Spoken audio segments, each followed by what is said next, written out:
హల్లెలూయా. దేవునికి స్తోత్రాలు. మీ అందరికీ నా వందనాలు. క్రీస్తు అనుగ్రహించు కృపా సమాధానములు మీకు మీ కుటుంబాలకు అన్ని వేళలా కలుగునుగాక. దేవునికి స్తోత్రం. హల్లెలూయా. మంచి సమయములో మనమున్నాం, మంచి తరుణములో మనమున్నాం. ఎందుకు మంచి సమయము మంచి తరుణము అని ఉన్నానంటే, ఇది పునరుత్థాన ఆరాధన. స్తోత్రం కలిగిన గాక. క్రీస్తు సమాధిని గెలిచి పునరుత్థానము చెందిన శ్రేష్టమైన దినం, మరణము ఓడిపోయిన దినం, మరణపు శక్తి చల్లాచెదురైపోయిన దినం, జీవము మరణాన్ని సహితము గెలిచి తిరిగి లేచిన దినం. ఆయన మరణ పునరుత్థానముల యందు విశ్వాసం ఉంచేవాడు ఆ పునరుత్థానములో ఉన్న శక్తితో తాను బ్రతుకు దినములన్నిటా బ్రతుకుచు ఉన్నప్పుడు ఆ పునరుత్థాన శక్తి ఆ వ్యక్తిని బలపరిచే విధానము కానీ, నడిపించే విధానము కానీ, ప్రోత్సహించే విధానము కానీ, ఈ లోక యాత్రలో, ఈ విశ్వాస యాత్రలో ఆ వ్యక్తిని దృఢపరిచి చేరబోవు రాజ్యము వరకు కూడా నడిపించే విధానము కానీ చాలా అంటే చాలా శ్రేష్టమైనది. అటువంటి పునరుత్థాన శక్తితో నింపబడే తరుణములో మనం ఉన్నందుకు ఈ తరుణము చాలా శుభకరమైన, దీవెనకరమైన తరుణం. ఈ తరుణాన్ని ప్రభు మనందరికీ అనుగ్రహించినందుకు దేవునికి మహిమ కలుగునుగాక. హల్లెలూయా, హల్లెలూయా, హల్లెలూయా. మరి ఏర్పరచబడిన ఈ దినమున, ఏర్పరచబడిన ఈ ప్రత్యేకమైన సమయమున ప్రభు సిద్ధపరిచిన కొన్ని మాటలు శ్రద్ధతో ఆలకిద్దాం. ప్రభు మాట్లాడుతుండగా మన ప్రాణాత్మ దేహాలు ఆయన తట్టు త్రిప్పుకుని మాట్లాడుతున్న దేవుని మాట మీద మన దృష్టి నిలుపుదాం. ఈ మధ్యాహ్న కాల వేళ ప్రభు మాట్లాడుతున్న ప్రతి మాట వినుచున్న మీ అందరికీ దీవెనకరమగునుగాక. ఆత్మదేవుడు మాట్లాడుచు ఉండగా ఆత్మ కార్యాలు మీలో జరుగునుగాక. ఆమేన్. Praise the Lord. మత్తయి శుభవార్త 5వ అధ్యాయములో ప్రభు ఒక మాట ప్రజలతో ఇలా పలుకుతూ ఉన్నాడు. ఆలోచన చేద్దాం ఒకసారి ఆ మాట. మత్తయి శుభవార్త 5వ అధ్యాయమును జ్ఞాపకం చేసుకున్నట్లయితే 14వ వాక్యములో అంటాడు, మీరు లోకమునకు వెలుగై ఉన్నారు. బిగ్గరగా దేవునికి స్తోత్రం చెప్దామా? Praise the Lord. హల్లెలూయా. మీరు లోకమునకు వెలుగై ఉన్నారు. గత కొన్ని దినముల నుండి ప్రభు ఈ మాట తన ప్రజలతో మాట్లాడుచూనే ఉన్నాడు. మరొకసారి ఈ పునరుత్థాన దినమున మీకును ఈ వాక్యం వినుచున్న వారిని ప్రభు మాట్లాడడానికి ఇష్టపడచ్చు. ఆయన ఇలా అంటూ ఉన్నాడు. ఏమని అంటే, మీరు లోకమునకు వెలుగై ఉన్నారు. మీరు సామాన్యులు గారు, మీరు ఈ లోకానికే వెలుగు. మీరు మీ ఇంటికి మాత్రమే కాదు, మీరు మీ గ్రామానికి మాత్రమే కాదు, మీరు మీ రాష్ట్రాలకు, జిల్లాలకు, దేశాలకు మాత్రమే కాదు. దేవుడు అనుగ్రహిస్తున్న మహాకృప ఏంటంటే, ఆయన నామమునందు విశ్వాసం ఉంచి రక్షణ నీటి బాప్తిస్మము పొంది నీటి మూలముగా ఆత్మ మూలముగా జన్మించి ఆయన ద్వారా ప్రతిష్ఠింపబడి ఆయన కొరకు నిలబడిన నీవు సర్వలోకానికి వెలుగై ఉన్నావు. స్తోత్రం కలిగిన గాక. నీవు సర్వలోకమునకు వెలుగు. నీవు ధనవంతుడివా, పేదవాడివా, నీవు గొప్ప కులంలో పుట్టావా, తక్కువ కులంలో పుట్టావా, నువ్వు పెద్ద ఉద్యోగం చేస్తున్నావా, చిన్న ఉద్యోగం చేస్తున్నావా, నీవు సంపాదన పరుడువా, సంపాదన లేనివాడివా, నీవు జ్ఞానవంతుడివా లేదా నీవు అజ్ఞానవంతుడివా, నీవు ఐశ్వర్యవంతుడివా, నువ్వు ఏమీ లేనివాడివా, నీవు తలాంతులు కలిగిన వాడివా, నువ్వు ఏ తలాంతులు లేనివాడివా, ఇవన్నీ కాదు. వీటేటితోనూ సంబంధం లేదు. నీవు ఆయన యందు విశ్వాసం ఉంచి పాపక్షమాపణ, మారు మనస్సు నిమిత్తము నీటి బాప్తిస్మం పొంది నీటి మూలముగాను ఆత్మ మూలముగాను జన్మించి ఉన్న పిమ్మట నీవు ఎవరయ్యా అంటే నీవు ఈ లోకానికి వెలుగై ఉన్నావు. ప్రైజ్ ది లార్డ్, హల్లెలూయా. ఈ లోకములో నువ్వు కలిగి ఉన్న భౌతికముగా, ఈ లోకపరముగా నువ్వు కలిగి ఉన్న ఏ స్థితికి ఈ స్థితితో సంబంధం లేదు. క్రీస్తు యేసునందు విశ్వాసం ఉంచి నీటి బాప్తీసం పొంది నీటి మూలముగా ఆత్మ మూలంగా జన్మించిన నీవు నీవు నీవు ప్రతి ఒక్కరితో ప్రభు మాట్లాడుతున్నారు. మీరు సామాన్యులు కారు, మీరు లోకానికి వెలుగు. నాకు వాక్యమే సరిగ్గా చదవడం రాదు, నేను వెలుగేంటి అని అనుకోమాక. నాకు ప్రార్థనే సరిగ్గా చేయడం రాదు, నేను వెలుగేంటి అని అనుకోమాక. నాకు పాటే సరిగ్గా పాడడం రాదు, నేను వెలుగేంటి అని అనుకోమాక. నేను ప్రభు కొరకు ఏ తలాంతులు కలిగి ఉన్నా, నేను వెలుగేంటి అని అనుకోమాక. నీవు లోకమునకు వెలుగై ఉండాలని ప్రభు ముందుగానే ఏర్పరచుకుని ఉన్నాడు. Praise the lord. గుర్తుపెట్టుకో, నువ్వు లోకానికి వెలుగు. నువ్వు వెలుగు కరముగానే బ్రతకాల. లోకానికి వెలుగుగా ఏర్పరచబడి, నియమింపబడి, ప్రత్యేకింపబడిన నీవు చీకటి సంబంధి ఓలే ప్రవర్తించకూడదు. నీ జీవితంలో నువ్వు ఎలా ప్రవర్తించాలయ్యా అంటే నువ్వు వెలుగుకరముగానే ప్రవర్తించాల. నీవు లోకానికి వెలుగుకరముగా, నీ చుట్టుపక్కల ఉన్న ప్రజలకు వెలుగుమయముగా, నీ గ్రామానికి వెలుగుమయముగా, నీ రాష్ట్రానికి, నీ జిల్లాకి, నీ దేశానికి ప్రభువు నడిపిస్తే భూదిగంతముల వరకు నువ్వు ఎలా బ్రతకాలంటే వెలుగు వలె బ్రతకాలి. అంధకారము నీ ఎదుట నిలబడకూడదు, చీకటి నీ ఎదుట నిలబడకూడదు. వెలుగు వలె నీవు సంచరిస్తున్న చోటనల్లా అసలు చీకటికే చోటు ఉండకూడదు. నువ్వు ఎంత ధన్యుడవయ్యా అంటే చెప్పాలి, నువ్వెంత ధన్యురాలువయ్యా అంటే ఏమీ లేని నిన్ను కేవలం ఆయన యందు విశ్వాసం ఉంచి నీటి మూలముగా ఆత్మ మూలంగా నువ్వు జన్మించినందువలన దేవుడు ఏమీ లేని నిన్ను, ఎందుకు పలికిరాని నన్ను నిన్ను సర్వలోకానికి వెలుగుగా మార్చాడు ప్రభు. దేవుని పిల్లలు ఈ సంగతి గమనించాలి. నీటి మూలముగా ఆత్మ మూలముగా జన్మించిన ప్రతి ఒక్కరూ ఈ సంగతి దృష్టించాలి. బాప్తిసం పొందిన ప్రతి ఒక్కరితో, నీటి మూలముగా ఆత్మ మూలముగా జన్మించిన ప్రతి ఒక్కరితో ప్రభు మాట్లాడుతున్నాడు. నువ్వు వెలుగు, నువ్వు వెలుగై ఉన్నావు. యవనస్తులతో ప్రభు మాట్లాడుతున్నాడు, నువ్వు వెలుగై ఉన్నావు. ప్రతి తండ్రి, ప్రతి తల్లితో మాట్లాడుతున్నాడు, మీరు వెలుగై ఉన్నారు. మీరు సామాన్యులు గారు. అయితే ఈరోజు ఒక్కసారి నిన్ను నువ్వు పరిశీలన చేసుకో, నిన్ను నువ్వు ఒక్కసారి ఎగ్జామిన్ చేసుకో. నువ్వు వెలుగు వలె బ్రతుకుతున్నావా లేదా? ఒకసారి వెలిగింపబడిన నీవు, సర్వలోకానికి వెలుగుగా ప్రతిష్ఠింపబడిన నీవు వెలుగు కరముగానే బ్రతుకుతున్నావా, లేదా చీకటి సంబంధమైన క్రియలు ఇంకా నీలో పెట్టుకుని బ్రతుకుతున్నావా? ప్రభు నిన్ను ఏర్పరచుకున్నది నువ్వు మరలా చీకట్లో ఉంటావని కాదు.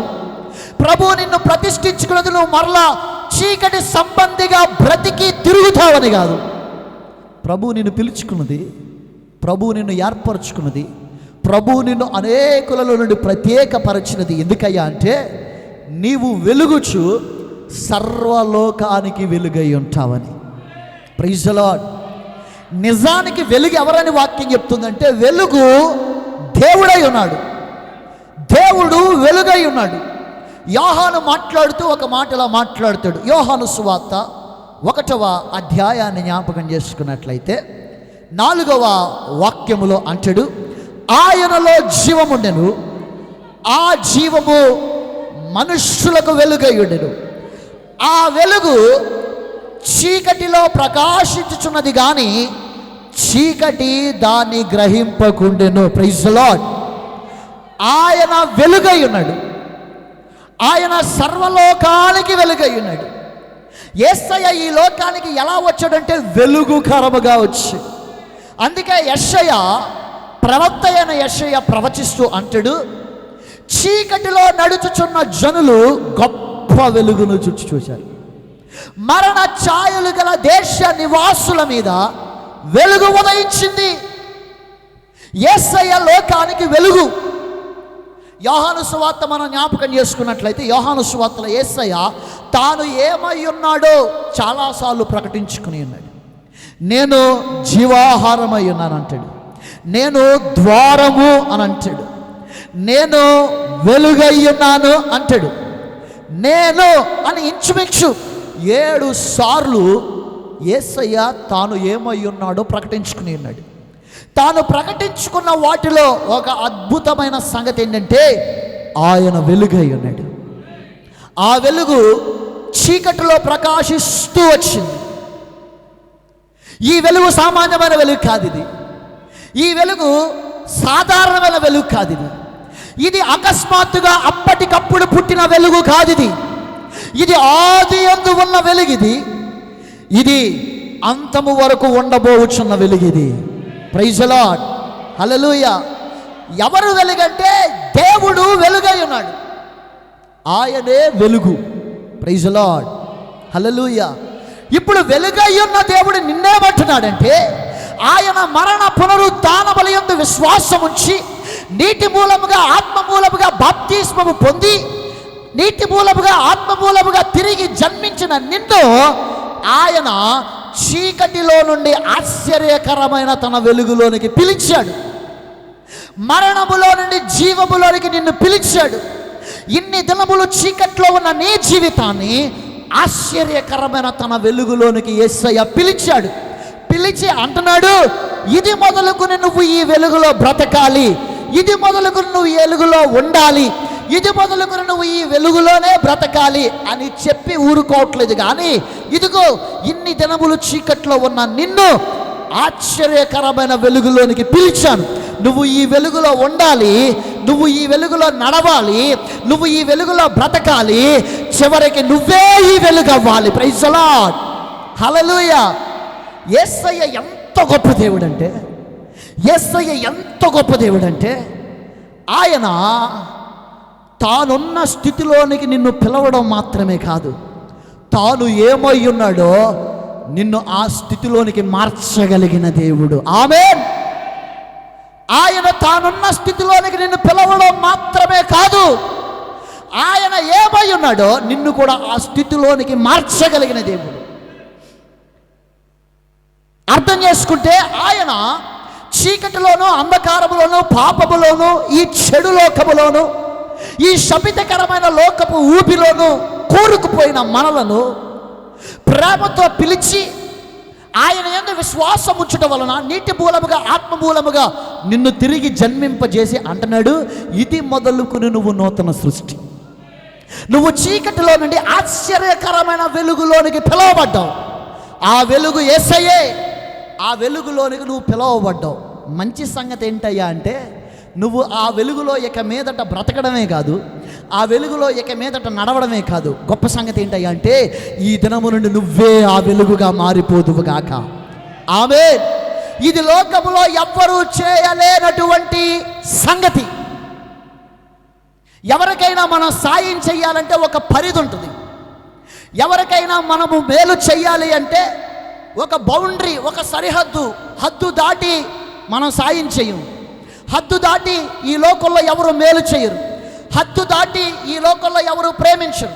హద్దు దాటి ఈ లోకంలో ఎవరు కూడా తనకున్నది మనకి పెట్టరు.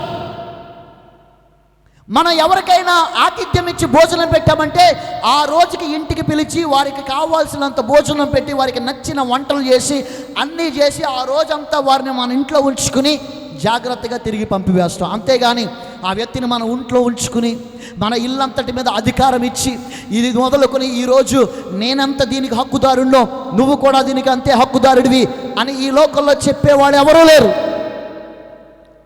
కానీ ఈరోజు నేను ప్రకటిస్తున్న నా యేసయ్య యొక్క గొప్పతనం ఏంటయ్యా అంటే, ఆయన ఏమైతే కలిగి ఉన్నాడో, ఆయన ఏ స్థితి అయితే కలిగి ఉన్నాడో ఆ స్థితిలోనికి ఆయన నిన్ను పిలవడమే కాదు, నిన్ను ఆ స్థితిలోనికి మార్చగల దేవుడు ఆయన. Praise the lord. ఆయన కలిగి ఉన్న అంతటిలోనికి నిన్ను పిలిచి, ఆయన ఏ ఏ విషయాలలో ఐశ్వర్యవంతుడో ఆయా విషయాలలోనికి నిన్ను పిలిచి ఆ ఐశ్వర్యాన్ని అనుభవించు అని అనడం మాత్రమే కాదు, ఈ రోజు నుంచి ఆ ఐశ్వర్యానికి సంపూర్ణ హక్కుదారుడివి నువ్వు కూడా. నేనేమై ఉన్నానో నువ్వు కూడా అదే అయి ఉన్నావు. నేను వెలుగై ఉన్న ప్రకారం నువ్వు కూడా వెలుగై ఉన్నావు. నేను సకల పర సంబంధమైన ఆత్మ సంబంధమైన వాటన్నిటిలో ఐశ్వర్యము కలిగిన వాడిని ఎలాగైతే అయ్యున్నానో నువ్వు కూడా ఈ దినము నుండి సకల పర సంబంధమైన అన్ని విషయాల్లో నువ్వు ఐశ్వర్యవంతుడివి. కృప చూపుటలో ఈ దినము నుండి నువ్వు ఐశ్వర్యవంతుడివి. దయ చూపుటలో ఈ దినము నుండి నువ్వు ఐశ్వర్యవంతుడివి. ప్రేమించుటలో ఈ దినము నుండి నువ్వు ఐశ్వర్యవంతుడివి. సర్వలోక నాదుల మధ్య, అనేక అన్యజనుల మధ్య, రక్షణ లేని వారి మధ్య, ఈ వెలుగు లేని వారి మధ్య ఈ దినము నుండి నువ్వు ఒక వెలుగు. Praise the lord. ఇది క్రీస్తు అనుగ్రహించు ఐశ్వర్యం. ఇది నేను వెలుగు, నువ్వు వచ్చి నా వెలుగు కింద బ్రతుకు అనట్లేదు యేసయ్య. ఈ మాట సర్వలోకం గమనించాలి. నేను వెలుగు, నువ్వు వచ్చి నా వెలుగు క్రింద లేదా నా వెలుగులో బ్రతుకు అనట్లేదు ఆయన. నేను వెలుగు, నువ్వు నాలోనికి వచ్చి నువ్వు కూడా వెలిగి నువ్వు కూడా ఒక వెలుగు వలె ఉందువు గాక. ఇది నా యేసయ్య ఇచ్చే ఐశ్వర్యం. ఈ లోకంలో మరి ఏ దేవుడు ఇవ్వలేని ఐశ్వర్యం నా యేసయ్య ఇచ్చుచున్నాడు. నువ్వు వెలుగు, నేను వెలుగై ఉన్న ప్రకారం నాలో ఉండి నువ్వు కూడా వెలుగుదువుగాక. నేను సర్వలోకానికి వెలుగై ఉన్న ప్రకారం నాలో ఉన్న నువ్వు కూడా సర్వలోకానికి వెలుగై ఉందువుగాక. ఎవరిస్తారండి ఈ ఐశ్వర్యం? ఎవరిస్తారు ఈ హక్కు? ఎవరిస్తారు ఇంత ధన్యత? ఈరోజు చాలామంది ఈ మాటలు వింటున్నప్పుడు ఇది ఎక్కడ ధన్యతలేండి పాస్టర్ గారు, ఈ ధన్యత ఎవరికి కావాలండి? కాసులు వచ్చే ధన్యత ఏమనుంటే చెప్పండి, అధికారం వచ్చే ధన్యత ఏమనుంటే చెప్పండి, పెత్తనాలు వచ్చే ధన్యత ఏదైనా ఉంటే చెప్పండి, లాభాలు వచ్చే ధన్యత ఏదైనా ఉంటే చెప్పండి అన్నట్టుగా సర్వలోక ప్రజలు ఆలోచిస్తున్నారు. కానీ వాటన్నిటికంటే విలువైన ధన్యత ఏంటో తెలుసా? వాటన్నిటికంటే మేలైన మెరుగైన ధన్యత ఏంటో తెలుసా? నువ్వు వెలిగింపబడ్డం మాత్రమే కాదు, నీవు అనేకులకు వెలుగుగా ఉండడం నీకు దక్కే గొప్ప ధన్యత. యవనస్తులకి ఈ ధన్యత మీద ఈ రోజుల్లో దృష్టి లేదు. మందిరాల్లో తల్లులకి, తండ్రులకి, స్త్రీలకి, పురుషులకి ఈ ధన్యత మీద దృష్టి లేదు. నేను వెలగాలి, అనేకులకు వెలుగుకరముగా ఉండాలి, ఆ ధన్యత నాకు కావాలి అని కోరుకునే యవనస్తులు అరుదైపోయారు మందిరాల్లో. నేను వెలగాలి, అనేకులకు వెలుగు వలె నేను బ్రతకాలి అని కోరుకునే కుటుంబాలు అరుదైపోయినాయి ఈ రోజుల్లో విశ్వాసుల్లో.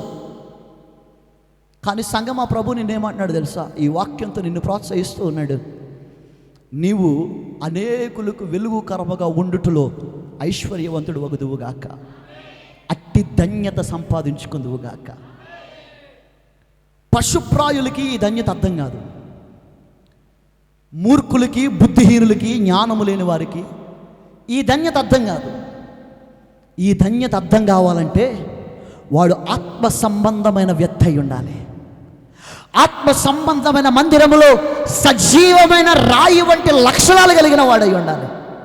అప్పుడు ఈ వెలుగు యొక్క ధన్యత ఏంటో అర్థమవుతుంది. నేను వెలుగాను, ఒకప్పుడు నేను పాపిని, భయంకరమైన కటిక చీకటిలో ఉన్న వ్యక్తిని, మరణాంధకారమైన లోకములో ఆ భయంకరమైన ఊబిలో చిక్కుబడి ఉక్కిరి బిక్కిరి అయిపోయిన వాడిని. అటువంటి నన్ను ప్రభు తన రక్తంతో కడిగి ప్రతిష్ఠించి ప్రాణాత్మ దేహాలను విమోచించి ఆ భయంకరమైన కటిక చీకట్లో నుండి ఆశ్చర్యకరమైన తన వెలుగులోనికి నన్ను పిలిచాడు. నన్ను పిలవడమే కాక నన్ను ఆయన వలె వెలుగుగా మార్చేశాడు. కనుక నేను ఈ దినము నుండి సంతోషభరితుడనై నేను వెలగాల, అనేకులకు వెలుగు కరముగా బ్రతకాల అన్న ఆశ ప్రజల్లో లేకపోవడం చాలా బాధాకరం. బలము కలిగిన యవనస్తుల్లో లేకపోవడం చాలా బాధాకరం. ప్రజలు చీకటి సంబంధమైన కార్యాలే కోరుకుంటున్నారు, చీకటికి సంబంధమైన క్రియల్లో కోరుకుంటున్నారు, చీకటి సంబంధమైన భూ సంబంధమైన కోరికలే ప్రజలు కోరుకుంటున్నారు. అందులోనే ధన్యత ఉంటుంది అనుకుంటున్నారు. కానీ వెలుగుకరంగా బ్రతకడానికి నువ్వు వెలుగు, నువ్వు అనేకులకు వెలుగుకరంగా ఉండాలి అని చెప్తుంటుంటే చెవులకి రుచించట్లేదు, హృదయానికి రుచించట్లేదు. ఈరోజు ప్రజలు అలా మారిపోయారు, సంఘాలు అలా మారిపోయినాయి, విశ్వాసులు అలా మారిపోయారు. వేటి కోసం చెప్తే చెవులు రుచిస్తాయంటే నీ ఆశీర్వాదము కొరకు, నీ ఐశ్వర్యము కొరకు, నీ సంపదల కొరకు, నీ పశుమేక మందల కొరకు, నీ సమస్త విస్తరణ కొరకు, వీటి కొరకు చెప్తున్నప్పుడు, నీకు లాభదాయకమయ్యే వాటి కొరకు చెప్తున్నప్పుడు సర్వలోక క్రైస్తవులకి చెవులు ఇలాగెళ్తున్నాయి. కానీ వాటికంటే శ్రేష్టమైనవి నీవు వెలుగు. రక్షణ లేని నీ కుటుంబాల మధ్య నువ్వు ఒక వెలుగు. మారు మనసు లేని నీ ప్రజల మధ్య నువ్వు ఒక వెలుగు. నీవు సర్వలోకానికి వెలుగై ఉన్నావనే ధన్యత ప్రజల చెవులకి రుచించట్లా. క్రైస్తవ సంఘాల్లో యువతకి రుచించట్లా. భూ సంబంధమైన వాటి మీద మనస్సు ఎక్కువైపోయింది ప్రజలకి. కానీ దేవుడు ఇచ్చి ఐశ్వర్యం ఏంటో చెప్పనా? నీ స్థాయిని లెక్క చేయకుండా, నీ స్థితిని లెక్క చేయకుండా. ఇందాక చెప్పానే, నువ్వు ధనవంతుడివా పేదవాడివా, నువ్వు ఎక్కువ కులం వాడువా తక్కువ కులం వాడువా, నువ్వు గొప్పవాడువా లేదా నువ్వు పనికిరానివాడువా, నువ్వు జ్ఞానవంతుడవా నువ్వు జ్ఞానహీనుడువా, ఈ స్థితి దేనితోనూ కూడా ఇటువంటి స్థితులతో నిన్ను లెక్క కట్టకుండా నీవు ఆయనకు విధేయుడై విశ్వాసం ఉంచి పాపము నొప్పుకుని పశ్చాత్తపడి నీటి మూలంగా ఆత్మమూలముగా జన్మించావా లేదా, దాని ఒక్కదాన్ని బట్టి దేవుడు నీకు ఇస్తున్న గొప్ప స్థితి ఏంటయ్యా అంటే నీవు వెలుగు. దేనికి వెలుగు? నీ ఇంటికి మాత్రమే కాదు, నువ్వు విశ్వసిస్తే నీ గ్రామానికి మాత్రమే కాదు, నీ రాష్ట్రానికి మాత్రమే కాదు, నీ దేశానికి మాత్రమే కాదు. నువ్వు విశ్వసిస్తే నువ్వు భూదిగంతముల వరకు నువ్వు వెలుగు. నువ్వు వెలుగయ్యుందువుగాక. అది జీవితం అంటే, అది బ్రతుకంటే. వాటి మీద నేటి కాలపు విశ్వాసులకు దృష్టి లేదు. భూ సంబంధమైన వాటి మీద విశ్వాసులకి కోరిక ఎక్కువైపోయింది. నేను వెలగాలి, నేను అనేకులకు వెలుగుగా ఉండాలి, ప్రభు నన్ను అందుకే పిలిచాడు, ప్రభు నన్ను అందుకే ప్రతిష్ఠించాడు అన్న ఆశ ప్రజల్లో చచ్చిపోయింది. అసలు దేవుడు నిన్నెందుకు పిలిచాడు? అసలు ప్రభువు నిన్నెందుకు పిలిచాడు? చదువుదాం ఒక్కసారి యెషయా గ్రంథాన్ని జ్ఞాపకం చేసుకున్నట్లయితే. యెషయా గ్రంథము 42వ అధ్యాయం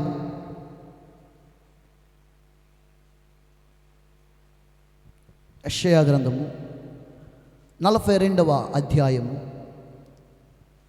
6వ వాక్యాన్ని జ్ఞాపకం చేసుకున్నట్లయితే, గుడ్డివారి కన్నులు తెరచుటకును, బంధింపబడిన వారిని చెరసాలలో నుండి వెలుపలకి తెచ్చుటకును, చీకటిలో నివసించు వారిని బందీ గృహములో నుండి వెలుపలకి తెచ్చుటకును యెహోవానగు నేనే నీతి విషయములలో నిన్ను పిలిచి నీ చేయి పట్టుకొని ఉన్నాను. నిన్ను కాపాడి ప్రజల కొరకు నిబంధనగాను, అదిగో అన్యజనులకు వెలుగుగాను నిన్ను నియమించి ఉన్నాను. Praise the lord. దేవునికి మహిమ కలుగునుగాక. అసలు ప్రభువు నిన్నెందుకు పిలిచాడు, నిన్నెందుకు నియమించాడంటే నిన్ను అన్యజనులకు వెలుగుగా. ప్రపంచంలో ఎంతమందుడగా దేవుడు నీలో పాపక్షమాపణ మారు మనస్సు నిమిత్తము పశ్చాత్తాపడాలి అనే మనస్సు పుట్టించి నీ పాపమును ఒప్పుకునేలాగా పరిశుద్ధాత్మ చేత నిన్ను ప్రేరేపింపజేసి యేసే నా సొంత రక్షకుడైన నువ్వు విశ్వసించులాగున అంగీకరించులాగున నిన్ను ప్రోత్సహించి నిన్ను నీటి మూలముగా ఆత్మ మూలముగా జన్మింపజేసి నిన్ను ప్రతిష్ఠించి నియమించుకుంది. ఎందుకయ్యా అంటే నీవు అన్యజనులకు వెలుగుగా ఉంటావని, నీవు లోకానికి వెలుగై ఉంటావని, నీవు మరలా ఆ చీకటిలో పడి, నీవు మరలా అంధకార క్రియల్లో పడి భూ సంబంధమైన కోరికలతో నీవు తిరుగులాడతావని కాదు ప్రభు నిన్ను నియమించుకుంది. ప్రభు నిన్ను ఏర్పరచుకుంది. ఎందుకయ్యా అంటే నీవు మార్పు లేని వారికి, మారు మనస్సు లేని వారి మధ్య, చీకటిలో ఉన్న వారి మధ్య, అన్యుల మధ్య, దైవత్వాన్ని ఎరుగని వారి మధ్య, దైవత్వాన్ని ఎరిగి కూడా లక్ష్య పెట్టని వారి మధ్య నువ్వు ఏమై ఉండాలయ్యా అంటే నువ్వు వెలుగై ఉండాలి. నిన్ను వెలుగుగా ఉండుటకు ఆయన నియమించాడు. అందుకే ఆయన నిన్ను పిలిచాడు. అంతేగాని యేసయ్యలోకి వస్తే ఏదో మనకి లాభదాయకం అవుతుంది, యేసు ప్రభువు నమ్ముకుంటే మన ఆస్తి రెండంతలు అవుతుంది, యేసు ప్రభువుని నమ్ముకుంటే మా రోగాలు తొలగిపోతాయి, యేసు ప్రభువుని నమ్ముకుంటే ఆ భయంకర ఈ బేభత్స ఆ భీకర కార్యాలు ఏవేవో జరుగుతాయి, యేసు ప్రభువుని నమ్ముకుంటే కోట్లు కోట్లు వెనకేయచ్చు. ఇందుకు కాదు ప్రభు నిన్ను పిలిచింది. ప్రభు నిన్ను పిలుచుకుని నిన్ను రక్షించుకుని నిన్ను ఒక సహవాసంలో చేర్చి సంఘముగా నిన్ను కట్టింది ఎందుకయ్యా అంటే, నీవు లోకస్తుల మధ్య వెలుగు వలె నిలబడి అన్యజనులకు వెలుగుగా ఉంటావని ప్రభు నేను పిలిచాడు. భూ సంబంధమైన వాటి మీద నీ దృష్టి ఎందుకు పరిగెడుతుందో ఒకసారి ఆలోచించు. నువ్వు అందుకు కాదు కదా పిలువబడింది. ఎన్ని వాక్యాలు విన్నా ఈ వాక్యము సత్యం, నిజమే, వాక్యం ఎలా మాట్లాడుతుంది, ఇది సత్యం అని తెలిసి కూడా చాలామంది యువత హృదయాన్ని కఠినపరుచుకుని మనస్సు కఠినపరుచుకుని నా పాపం నా గొప్ప, నా యొక్క జీవితం నా గొప్ప, నేను బతుకుతున్న రంగుల లోకం నా గొప్ప, నా కోరికలు తీర్చబడ్డం నాకు ముఖ్యం, నా భూ సంబంధమైన కోరికలు తీరడమే నాకు ముఖ్యం అనుకుంటున్నారు. వెలుగుకు చోటవట్లేదు. ఇది సత్యం అని తెలుసు కూడా, ఇది సత్యమని తెలుసు వాళ్ళకి, తెలియక కాదు, ఎరిగి ఎరిగి తెలిసి తెలిసి ఇది సత్యమని తెలుసు కూడా నాకు నా భూ సంబంధమైన కోరికే ముఖ్యం, నేను ఆశపడిన ఆశ తీర్చబడ్డవే ముఖ్యం. హృదయాలు కఠినమైపోతున్నాయి. పాపానికే చోటు పెరిగిపోయింది, సత్యానికి చోటు చచ్చిపోయింది. ప్రభువు నిన్ను ఎందుకు పిలిచాడయ్యా అంటే, సర్వలోకములో నువ్వు ఒక వెలుగు వెలగాలని. నువ్వు విశ్వసిస్తే నిన్ను దేవుడు భూదిగంతముల వరకు వెలుగుగా వాడుకోగలడు. అసలు నిన్ను ఏర్పరచుకున్నదే అందుకు, నిన్ను నియమించుకున్నదే అందుకు, నిన్ను ఆయన పిలుచుకున్నదే అందుకు. నువ్వు వెలుగుగా ఉండాలి, నువ్వు వెలుగై ఉండాలి. ఆలోచన లేదు నీకు ఆ వెలుగు మీద, దృష్టి లేదు నీకు ఆ వెలుగు మీద. అయ్యో నేను చీకటి సంబంధి వలె ప్రవర్తించుకుని నేను వెలుగు వలె ఉండాలి. వెలుగు వలె ఉండడం అంటే అర్థం ఏంటయ్యా అంటే, నువ్వేదో 10 మంది మధ్య నిలబడినప్పుడు అందరూ మామూలుగాని నువ్వేదో సెపరేట్ కాంతి వస్తావని కాదు దాని అర్థం. చాలామంది ఎలా చూస్తున్నారంటే, మనం వెలుగంటే మనం వెళ్తే జుమ్మని వెలుగుతామేమో అని. వెలుగు అంటే దాని అర్థం నువ్వు ప్రజల మధ్య ఏదో ప్రత్యేకమైన టార్చ్ లైట్ కాంతిలకు జుమ్మని వస్తావని కాదు. వెలుగు అంటే దాని అర్థం ఏంటంటే,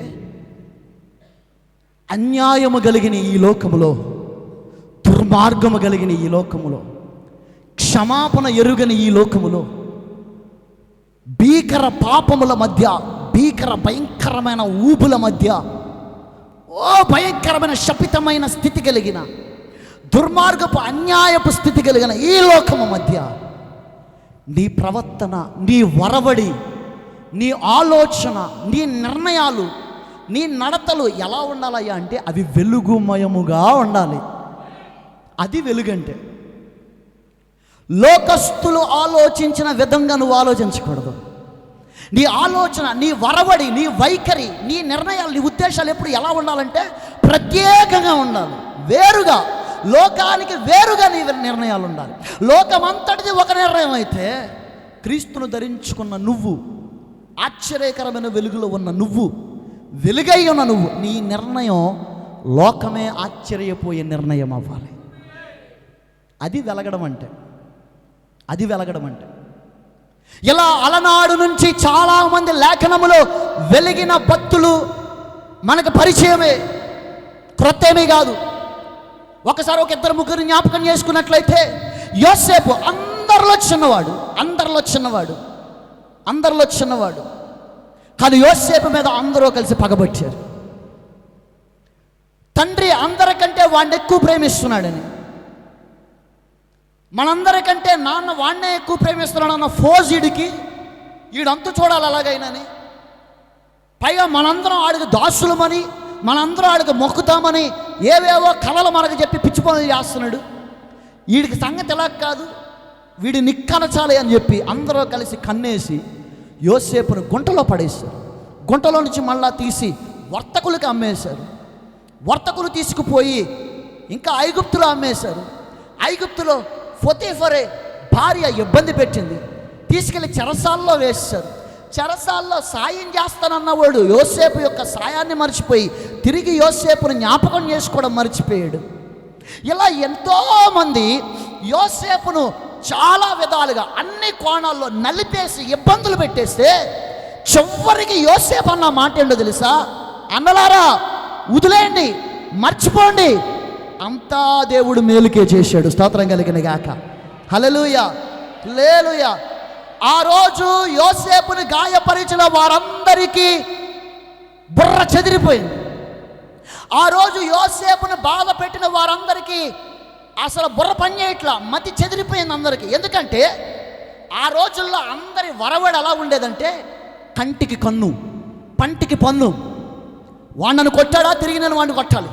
వాడు నా కంటిని గాయపరచాడు, నేను వాడి కంటిని గాయపరచాలి. వాడు నా కాలు తీసాడా, నేను వాడి కాలు తీయాలి. ఇలాగే బ్రతికారు అందరూ. కానీ వారి చరిత్రలో మొట్టమొదటిగా ఒక వ్యక్తి, నేను మిమ్మల్ని క్షమించేస్తున్నాను, మీరు నాకు చేసిన కీడు నేను గుర్తుపట్టించుకోవట్లేదు, మీరు నాకు జరిగించిన కీడు నేను జ్ఞాపకం ఉంచుకోవట్లేదు, నేను మర్చిపోతున్నాను, నేను మిమ్మల్ని క్షమించేశాను, అంతా దేవుడు మేలుకే చేశాడు. అన్నలారా మీరు కూడా నాకు చేసిన కీడు మర్చిపోండి, క్షమాన్న పానాలు నేను మీకు ఇస్తాను, మీరు నాతో కలిసి సంతోషించండి, బ్రతకండి, వర్ధిల్లండి అని యోసేపు తన అన్నల్ని శపించడం మానేసి దీవించడం మొదలుపెట్టాడు. స్తోత్రం కలిగిన గాక. ఆ రోజు అందరికీ ఆశ్చర్యం. మొట్టమొదటిసారిగా ఒక వ్యక్తి పగపట్టకుండా, చేసిన కీడికి తిరిగి కీడు చేయకుండా, నేను మిమ్మల్ని క్షమిస్తున్నాను పొండి అన్నాడు. నేను మిమ్మల్ని క్షమిస్తున్నా పొండి అన్నాడు. అన్నల వివాహం చేసుకున్న వారి భార్యలకి, వారికి పుట్టిన పిల్లలకి, వీళ్ళందరికీ కూడా ఒక్కసారిగా ఆశ్చర్యం. ఏంటయ్యా ఆశ్చర్యం అంటే, ఇంత క్షమించే మనసు మా తమ్ముడికి ఎక్కడి నుంచి వచ్చింది, ఇంత ప్రేమించే మనసు మా తమ్ముడికి ఎక్కడి నుంచి వచ్చింది? బై ఫెయిత్, విశ్వాసముతో యోసేపు అందరినీ క్షమించాడు. ఆ రోజు యోసేపు కఠినులు దుర్మార్గులైన తన ప్రజల మధ్య ఒక వెలుగు వెలిగాడు. Praise the Lord. వెలగడం అంటే అది. పగలు తీర్చుకుంటున్న కాలంలో, కక్షలు తీర్చుకుంటున్న కాలంలో ఒక వ్యక్తి అమాంతంగా వచ్చి అంటున్నాడు, నాకు పగొద్దు, కక్షొద్దు, నేను మిమ్మల్ని క్షమిస్తున్నా అన్నాడు. అది వెలుగు. ఆ రోజు యోసేపు వెలిగాడు, అన్నల ముందు వెలిగాడు. ఆ రోజు అన్నలందరికీ, అన్నల భార్యలకి, వారి పిల్లలకి యోసేపు నేర్పిన గొప్ప పాఠం ఏంటంటే, మనము కూడా క్షమించవచ్చు, క్షమించగలం. ఆ రోజు వాళ్ళ వరల్డ్ వ్యూ అంతా మారిపోయింది, వారు చూసే విధానం మారిపోయింది. కీడు చేస్తున్నాడని మనం క్షమించగలమా, క్షమించొచ్చా అనే ఆలోచన రేకెత్తించబడింది. ఆ రోజు ఒక మాటలో చెప్పాలంటే యోసేపు ఆ రోజు వారి మధ్య వెలిగాడు. ప్రైజ్ ది లార్డ్, హల్లెలూయా. యోసేపు ఆ రోజు వారి మధ్య వెలిగాడు. అప్పటి వరకు కన్నీ విని ఎరుగని క్షమాభిక్ష. ఎందుకంటే వారందరికీ పగ తీర్చుకోవడం మాత్రమే తెలుసా? యాకోబుకి 12 మంది కొడుకులు, ఒక కుమార్తె, ఆమె పేరు దీనాని ఒక వ్యక్తి భయంకరంగా ఇబ్బంది పెట్టి ఆమెను చెరిపివేసి, ఆమెను అవమానపరిచి, మళ్ళా తిరిగి యాకోబు దగ్గరికి వచ్చి, నేను నీ కుమార్తెను పెళ్లి చేసుకుంటానని అడిగాడు. యాకోబు ఆలోచించుకునే లోపు యాకోబు కుమారులందరూ కూడా మా చెల్లిని ఎంత భయంకరంగా అవమానిస్తారా అని చెప్పి కోపంతో రువ్వుకుని, రాత్రిపూట అందరూ పడుకున్నప్పుడు తన 12 మంది కుమారుల్లో 2 లేవి, షిమ్యోను అనేవారు లేచి వెళ్ళి రాత్రికి రాత్రి ఆ కార్యము చేసిన వాడిని, వాడి కుటుంబాన్ని, మొత్తం వాడి దేశంలో ఉన్న ప్రజలందరినీ కూడా, వాడి గ్రామంలో ఉన్న ప్రజలందరినీ కూడా నరికి చంపి తిరిగి వచ్చిన వాళ్ళు. అంత కోపిష్ఠులు, అంత క్రూరులు. వాళ్ళకి తెలిసింది అదొక్కటే, వాళ్ళకి తెలిసింది కీడు చేసిన వాడు కీడు చేయాలి, పగబట్టిన వాడి మీద మనం పగబట్టాలి, అదే తెలుసు. అటువంటి వైఖరి కలిగిన వారి మధ్య మొట్టమొదటిసారి ఒక వ్యక్తి వెలిగాడు. ఏం చెప్పాడో తెలుసా? మీరు నాకు చేసిన కీడు నేను జ్ఞాపకం ఉంచుకో, అంతా మేలుకే దేవుడు చేశాడు. నేను మర్చిపోయాను అన్నలారా, మీరు కూడా మర్చిపోండి, నాతో కలిసి సంతోషించండి, నేను మీకు క్షేమాన్న పానాలు ఇస్తాను, మీరు సంతోషించండి. అంతమందిలో ఆ రోజు యోసేపు వెలిగాడు. అంతమందిలో ఆ రోజు యోసేపు వెలిగాడు. ఇంకా ముందుకెళ్తే న్యాయాధిపతుల గ్రంథంలో ఒక మంచి స్త్రీ, శ్రేష్టమైన స్త్రీ, మనందరికీ పరిచయమైన స్త్రీ, ఆమె ఎవరో కాదు, తల్లి అయిన రూతు. రూతమ్మ నయోమి యొక్క కోడలు. నయోమి తన భర్తను పిల్లల్ని వెంటబెట్టుకుని బెత్లెహేము విడిచి మోయాబు దేశం వెళ్ళి అక్కడ తన పిల్లలకి పెళ్ళిళ్ళు చేసింది. ఒక కోడలి పేరు రూతు, ఇంకో కోడలి పేరు ఓర్పా. మోయాబు దేశంలో నయోమి తన భర్తను కోల్పోయింది, తన 2 కుమారుల్ని కోల్పోయింది. ఇప్పుడు దేవుడు మరలా బెత్లెహేమును దర్శించాడు అని నయోమికి తెలిసినప్పుడు నయోమి తిరిగి బెత్లెహేముకు రావడానికి సిద్ధపడి అంటుంది, కోడలను పిలిచి అంటుంది, అమ్మా నేను బెత్లెహేము వెళ్ళిపోతున్నాను, నా కుమారులు మరణించారు, మీకు మరలా వివాహం చేయడానికి నా దగ్గర కుమారులు కూడా లేరు, కనుక మీకు విడుదల ఇస్తున్నాను, మీరు వెళ్ళండి, మీ స్వదేశాలకు వెళ్ళండి, మీ స్వగృహాలకు వెళ్ళండి, మీరు మరలా వివాహాలు చేసుకోండి, పిల్లలకని సంతోషం ఉండనమ్మా అంటే అందులో ఒక కోడలు ఓర్పా దొరికిందే అనువు, దొరికిందే సొందని చెప్పి, అలాగే అమ్మ మంచి మాట చెప్పు అని చెప్పి వెంటనే ఈ గోల ఎక్కడితో వదిలించుకోవాలనుకుందో ఏంటో మరి ఎల్లొస్తా అని చెప్పి అత్తగారికి అంపకాలు అంపేసి వెళ్ళిపోయింది. స్తోత్రం కలిగిన గాక. రూతమ్మ నిలబడి అత్త అయిన నయోమిని అలాగే చూస్తుంటే నయోమి అంటా ఉంది, ఇదిగో నీ సహోదరి వెళ్తా ఉంది, నువ్వు కూడా బయలుదేరు అంటే, అత్త లేదు, నువ్వు అలాగనొద్దు, నీ దేవుడే నా దేవుడు, నీ జనమే నా జనము, నీవెక్కడుంటే నేను అక్కడ ఉంటా, నువ్వేం తింటే నేను అదే తింటా, నువ్వెక్కడ పండుకుంటే నేను అక్కడే పండుకుంటా, ఇది మొదలుకొని మరణము మనలను వేరు చేయు వరకు నేను నిన్ను విడవను. ప్రైజ్ ది లార్డ్, హల్లెలూయా. నయోమి ఆశ్చర్యపోయింది. అవకాశం దొరికితే అత్త మామలను విడిచిపోయే ఈ లోకములో, అవకాశం దొరికితే అత్త మామలకు దూరంగా ఉండే ఈ లోకములో ఒక తల్లి పరిశుద్ధురాలు, పవిత్రురాలు, విధేయురాలైన రూతమ్మ అంటుంది, అత్తమ్మా నయోమి నువ్వు ఎక్కడుంటే నేను అక్కడే ఉంటాను. ఆ రోజు రూతమ్మ ఆ చుట్టుపక్కల ప్రాంతాల్లో ఉన్న స్త్రీలందరికీ ఒక ఉదాహరణగా మారింది.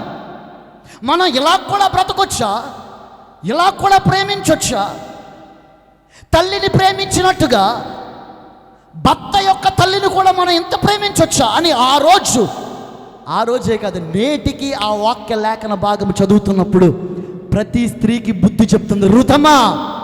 రూతమ్మ వెలిగింది, అనేకుల మధ్య రూతమ్మ వెలిగింది. వెలగడం అంటే అది. నువ్వు వెలగాల. అవకాశం వస్తే వెళ్ళిపోయిన వార్పవలే కాదు, అవకాశం ఉండి కూడా విధేయత చూపగలిగిన రూతమ్మ వలె, అవకాశం ఉంటే పగ తీర్చుకునే అన్నల వలె కాదు, అవకాశం ఉన్నప్పటికీ క్షమాన పానాలు ఇచ్చి ప్రేమించగలిగిన యోసేపు వలె నువ్వు లోకానికి వెలుగై ఉండగలగాలి. ప్రజలు ఇలా బ్రతకట్లేదు ఈ రోజుల్లో, మరి ముఖ్యంగా క్రైస్తవులే బ్రతకట్లేదు ఈ రోజుల్లో. ఇలాగా నువ్వు వెలుగు వలె ఉన్నావా? లోక సంబంధుల వలె నువ్వు కూడా ప్రవర్తిస్తున్నావు. నీ టార్గెట్ ఏమవ్వాలంటే క్రీస్తులోకి వచ్చిన తర్వాత ఓకే, లోకస్తులు ఇలా ప్రవర్తిస్తున్నారు, నేను ఇలా ప్రవర్తించను, ఇది నీ వరవడి, నీ వైఖరి. క్రైస్తవుడు ఎవరయ్యా అంటే భూలోకమును తలక్రిందులు చేయవాడు క్రైస్తవుడు. ఒకరోజు యేసయ్య యొక్క శిష్యులు నడిచొస్తుంటే ఒకడు అంటున్నాడు, ఇదిగో భూలోకమును తలక్రిందులు చేసిన వారు వీరే అన్నాడు. ఆ మాట చాలా ప్రాముఖ్యం క్రైస్తవ విశ్వాస జీవితంలో. చదవండి ఒక్కసారి ఆ మాట. అపోస్తలుల కార్యముల గ్రంథం 17వ అధ్యాయం. అపోస్తలుల కార్యముల గ్రంథము 17వ అధ్యాయం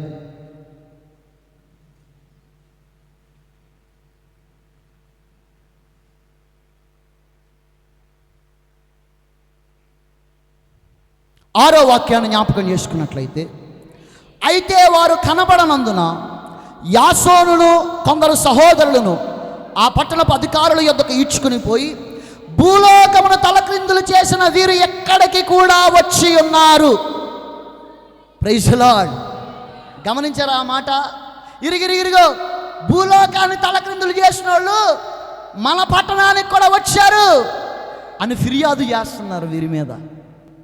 దేవుని శిష్యులు సువార్త చేసుకుంటూ అద్భుతాలు చేసుకుంటూ దేవుని రాజ్యాన్ని కట్టుకుంటూ వెళ్ళిపోతుంటే ఇదిగో భూలోకాన్ని తలక్రిందులు చేసిన వాళ్ళు ఇక్కడికి కూడా వచ్చారు. ఆ మాటకి అర్థం ఏంటంటారు? భూలోకాన్ని తలక్రిందులు చేసిన వాళ్ళు వీళ్ళు. దేంతో తలక్రిందులు చేశారు?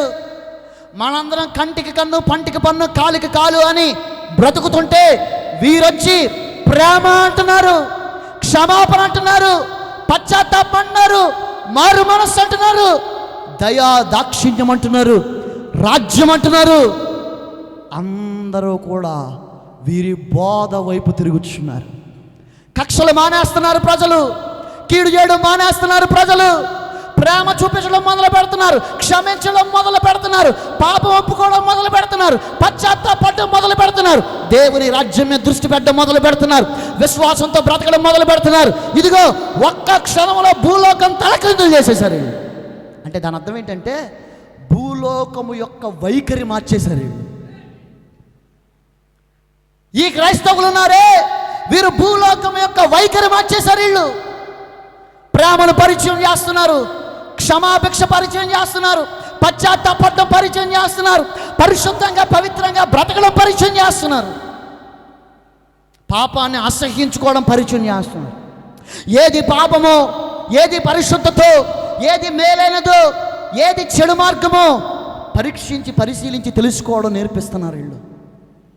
అసలు భూమి అందంతటా ఉన్న ప్రజల యొక్క ఐడియాలజీ మార్చేస్తున్నారు వీళ్ళు. భూలోకాన్ని తలక్రిందులు చేయవారు వీరే. ప్రభు కూడా అదే అంటున్నాడు, నువ్వెలా బ్రతకాలంటే లోకస్తుల ఆలోచనలు తిరగబెట్టగలిగిన వాడిగా నీ ఆలోచన ఉండాలి. లోకస్తుల ఆలోచనతో నువ్వు ఏకీభవించేవాడిగా ఉండకూడదు. అది విశ్వాసికి తగిన జీవితం కాదు, క్రైస్తవుడికి తగిన జీవితం కాదు, నీటి మూలముగా ఆత్మ మూలముగా తిరిగి జన్మించిన వానికి తగిన జీవితము కాదు. లోకస్తుల వరవడితో ఏకీభవించడం రక్షింపబడిన నీకు తగదు.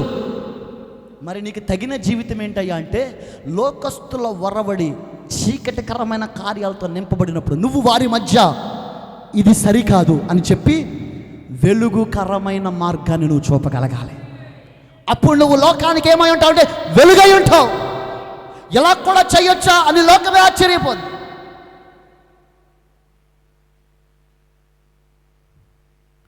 గ్రహం స్టెయిన్స్ అనే ఒక గొప్ప సువార్థికుడు మన భారతదేశం వచ్చి పరిచర్య చేస్తే అతనిని, అతని పిల్లల్ని రాత్రికి రాత్రి అతను వస్తున్న జీప్లో పెట్రోల్ పోసి తగలబెట్టేశారు. పసి పిల్లలతో సహా అందరూ కాలిపోయి ముద్దయిపోయి కారుకి అంటుకుపోయారు. తన భార్య వచ్చి ఏమంటుందో తెలుసా? నేను వారందరినీ క్షమించి వదిలేస్తున్నాను అంటుంది. స్తోత్రం కలిగిన గాక.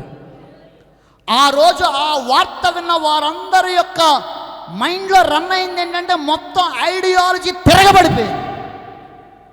ఐడియాలజీ కీడు చేసిన వారికి క్షమాభిక్ష తిరగబడిపోయింది ఐడియాలజీ. ఆ రోజు భూలోకం తలకిందులైపోయింది. రీసెంట్గా విదేశాల్లో ఒక ఆయన చనిపోయాడు, చార్లీ క్రిక్ అనుకుంటా. అతని విషయంలో కూడా అంతే. తన భార్య వచ్చి కొన్ని లక్షల మంది ముందు స్టేట్మెంట్ ఇచ్చింది. ఏమనంటే ఆ ఘోరమైన కార్యానికి ఒడికట్టిన వాడిని నేను క్షమిస్తున్నాను అన్నది ఆమె ఒక్క మాట. We're here to show God's love. మేము ఈ భూమి మీద దేవుని ప్రేమ చూపడానికి ఉన్నాం, పగ తీర్చుకోవడానికి కాదు, కక్ష తీర్చుకోవడానికి కాదు అన్నది. మొన్న మన కళ్ళెదురుగా చనిపోయిన ప్రవీణ్ పగడాలన్న వారి భార్య కూడా అదే అన్నది.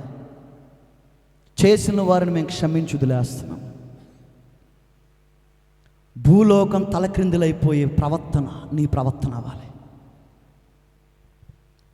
ఇది ఒక్క విషయంలో అయినా కాదు, నీటి మూలంగా ఆత్మ మూలంగా తిరిగి జన్మించిన నీ వైఖరి ఎలా ఉండాలంటే నీ బ్రతుకు దినములన్నీ నీకెదురయ్యే ప్రతి విషయాల్లో నువ్వు లోకంతో ఏకీభవించేవాడు అవ్వకూడదు. నువ్వు లోకముతో ఏకీభవించేవాడు అవ్వకూడదు. ఆ జీవితం నీకు తగదు. ఏదైనా సంగతి నీ యొద్దకు వస్తే అసలు వాక్యం ఏం చెప్పిందో పరిశీలించగలిగిన మనస్సు నీకు ఉండాలా. ఇదిగో లోకస్తులు ఎలా అంటున్నారు, ప్రజలు ఎలా అంటున్నారు, వాళ్ళు వీళ్ళు ఎలా అంటున్నారు, అసలు ఇది వాక్యంలో ఉందా, వాక్యానుసారమేనా? వాక్యానుసారం కాకపోతే నేను దానితో, ఆ వరవడితో, ఆ వైఖరితో నేను ఏకీవించకూడదు. వాళ్ళు ఏదో చెప్తే 100 మంది 100 చెప్తారండి. నువ్వు రక్షింపబడిన వాడిగా అది వాక్యంలో సరైందా కాదా అని బ్యాలెన్స్ చేయగలగాలి, చూడగలగాలి దాన్ని.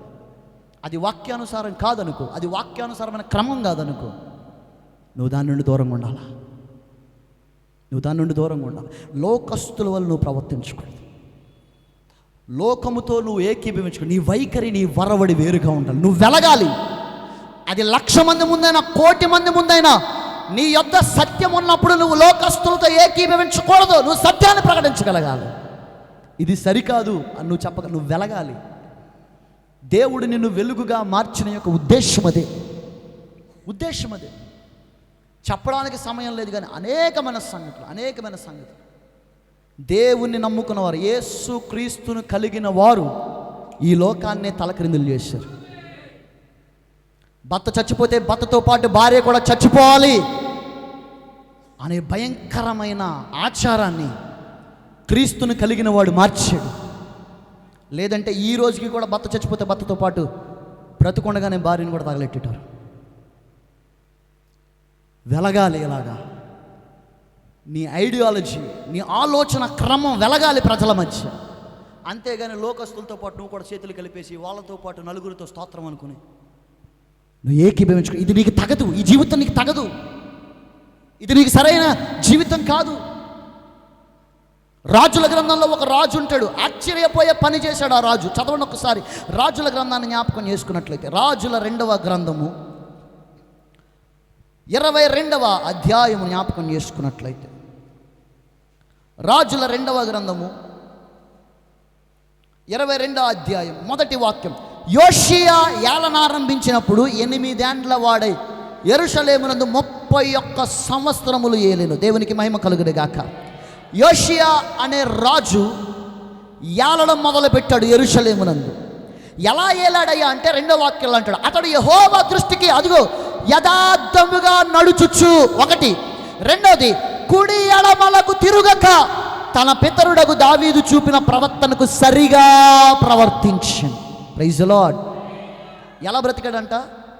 1, యథార్థముగా నడుచుకున్నాడంట. దేవుని దృష్టికి యథార్థంగా నడుచుకున్నాడు. 2వది, కుడి ఎడమలకు తిరుగక. 3వది, తన పితరుడు పరిశుద్ధుడిగా బ్రతికిన దావీదు చూపిన ప్రవర్తనను సరిగ్గా ప్రవర్తించాడు. ఈ బ్రతుకు నీలో ఉండాలి. నీటి మూలంగా, ఆత్మ మూలంగా జన్మించిన నీలో ఇటువంటి ప్రవర్తన ఉండాలి. నువ్వు దేవుని దృష్టికి ఎలా నడుచుకోవాలంటే యథార్థముగా నడుచుకోవాలి. ఎలా నడుచుకోవాలి? యథార్థముగా. నిన్ను తన స్వరత్వమిచ్చి సంపాదించుకున్న క్రీస్తు దృష్టికి, యేసు క్రీస్తు ప్రభు దృష్టికి నువ్వు ఎలా నడుచుకోవాలంటే యథార్థముగా. నీ మాటలలో యథార్థత, నీ చూపులో యథార్థత, నీ హృదయములో యథార్థత, నీ అంతరంగములో సత్యం, యథార్థత కలిగి నువ్వు నడుచుకోవాలి. మనుషుల మధ్య ఉన్నప్పుడు యథార్థత, సంఘములో యథార్థత, సహవాసములో యథార్థత, పరిచర్యలో యథార్థత, విశ్వాస యాత్రలో యథార్థత. లోపలొకటి బయటొకటి బ్రతకడం నీ జీవితానికి మంచిది కాదు, గుర్తుపెట్టుకో. అది నీకు సరికాదు. నువ్వు వెలుగు లోకానికి. నువ్వు వెలుగుగా ఉండాలి అంటే నీ ప్రాణాత్మ దేహాలలో యథార్థత చాలా అంటే చాలా అవసరం. ఎవరితోటైనా మాట్లాడినప్పుడు యథార్థత కలిగి, ప్రజలతో మాట్లాడినప్పుడు యథార్థత కలిగి, కుటుంబాలతో మాట్లాడినప్పుడు యథార్థత కలిగి, సంఘముతో మాట్లాడినప్పుడు యథార్థత కలిగి, ఒక సాక్ష్యం అందరి ముందు చెప్తున్నప్పుడు యథార్థత కలిగి, సేవకుల దగ్గర యథార్థత, దేవుని దగ్గర యథార్థత, విశ్వాసుల దగ్గర యథార్థత, నమ్మిన వారి దగ్గర యథార్థత, సర్వలోకం మధ్య యథార్థత, నీ భర్తతో యథార్థత, నీ భార్యతో యథార్థత, నీ బిడ్డలతో యథార్థత, నీ తల్లిదండ్రులతో యథార్థత, నిన్ను ప్రేమించి దగ్గరకు తీసుకునే నీ సేవకులతో యథార్థత, నిన్ను నమ్మి నీ కొరకు తన రక్తం దారబోసిన యేసయ్యతో యథార్థత. కానీ నేటి కాలపు విశ్వాసులు హృదయంలో పాపాన్ని ఉంచుకుని పైకి వేషధారణ చూపిస్తున్నారు, నటిస్తున్నారు. యథార్థత లేని బ్రతుకులు అయిపోయినాయి.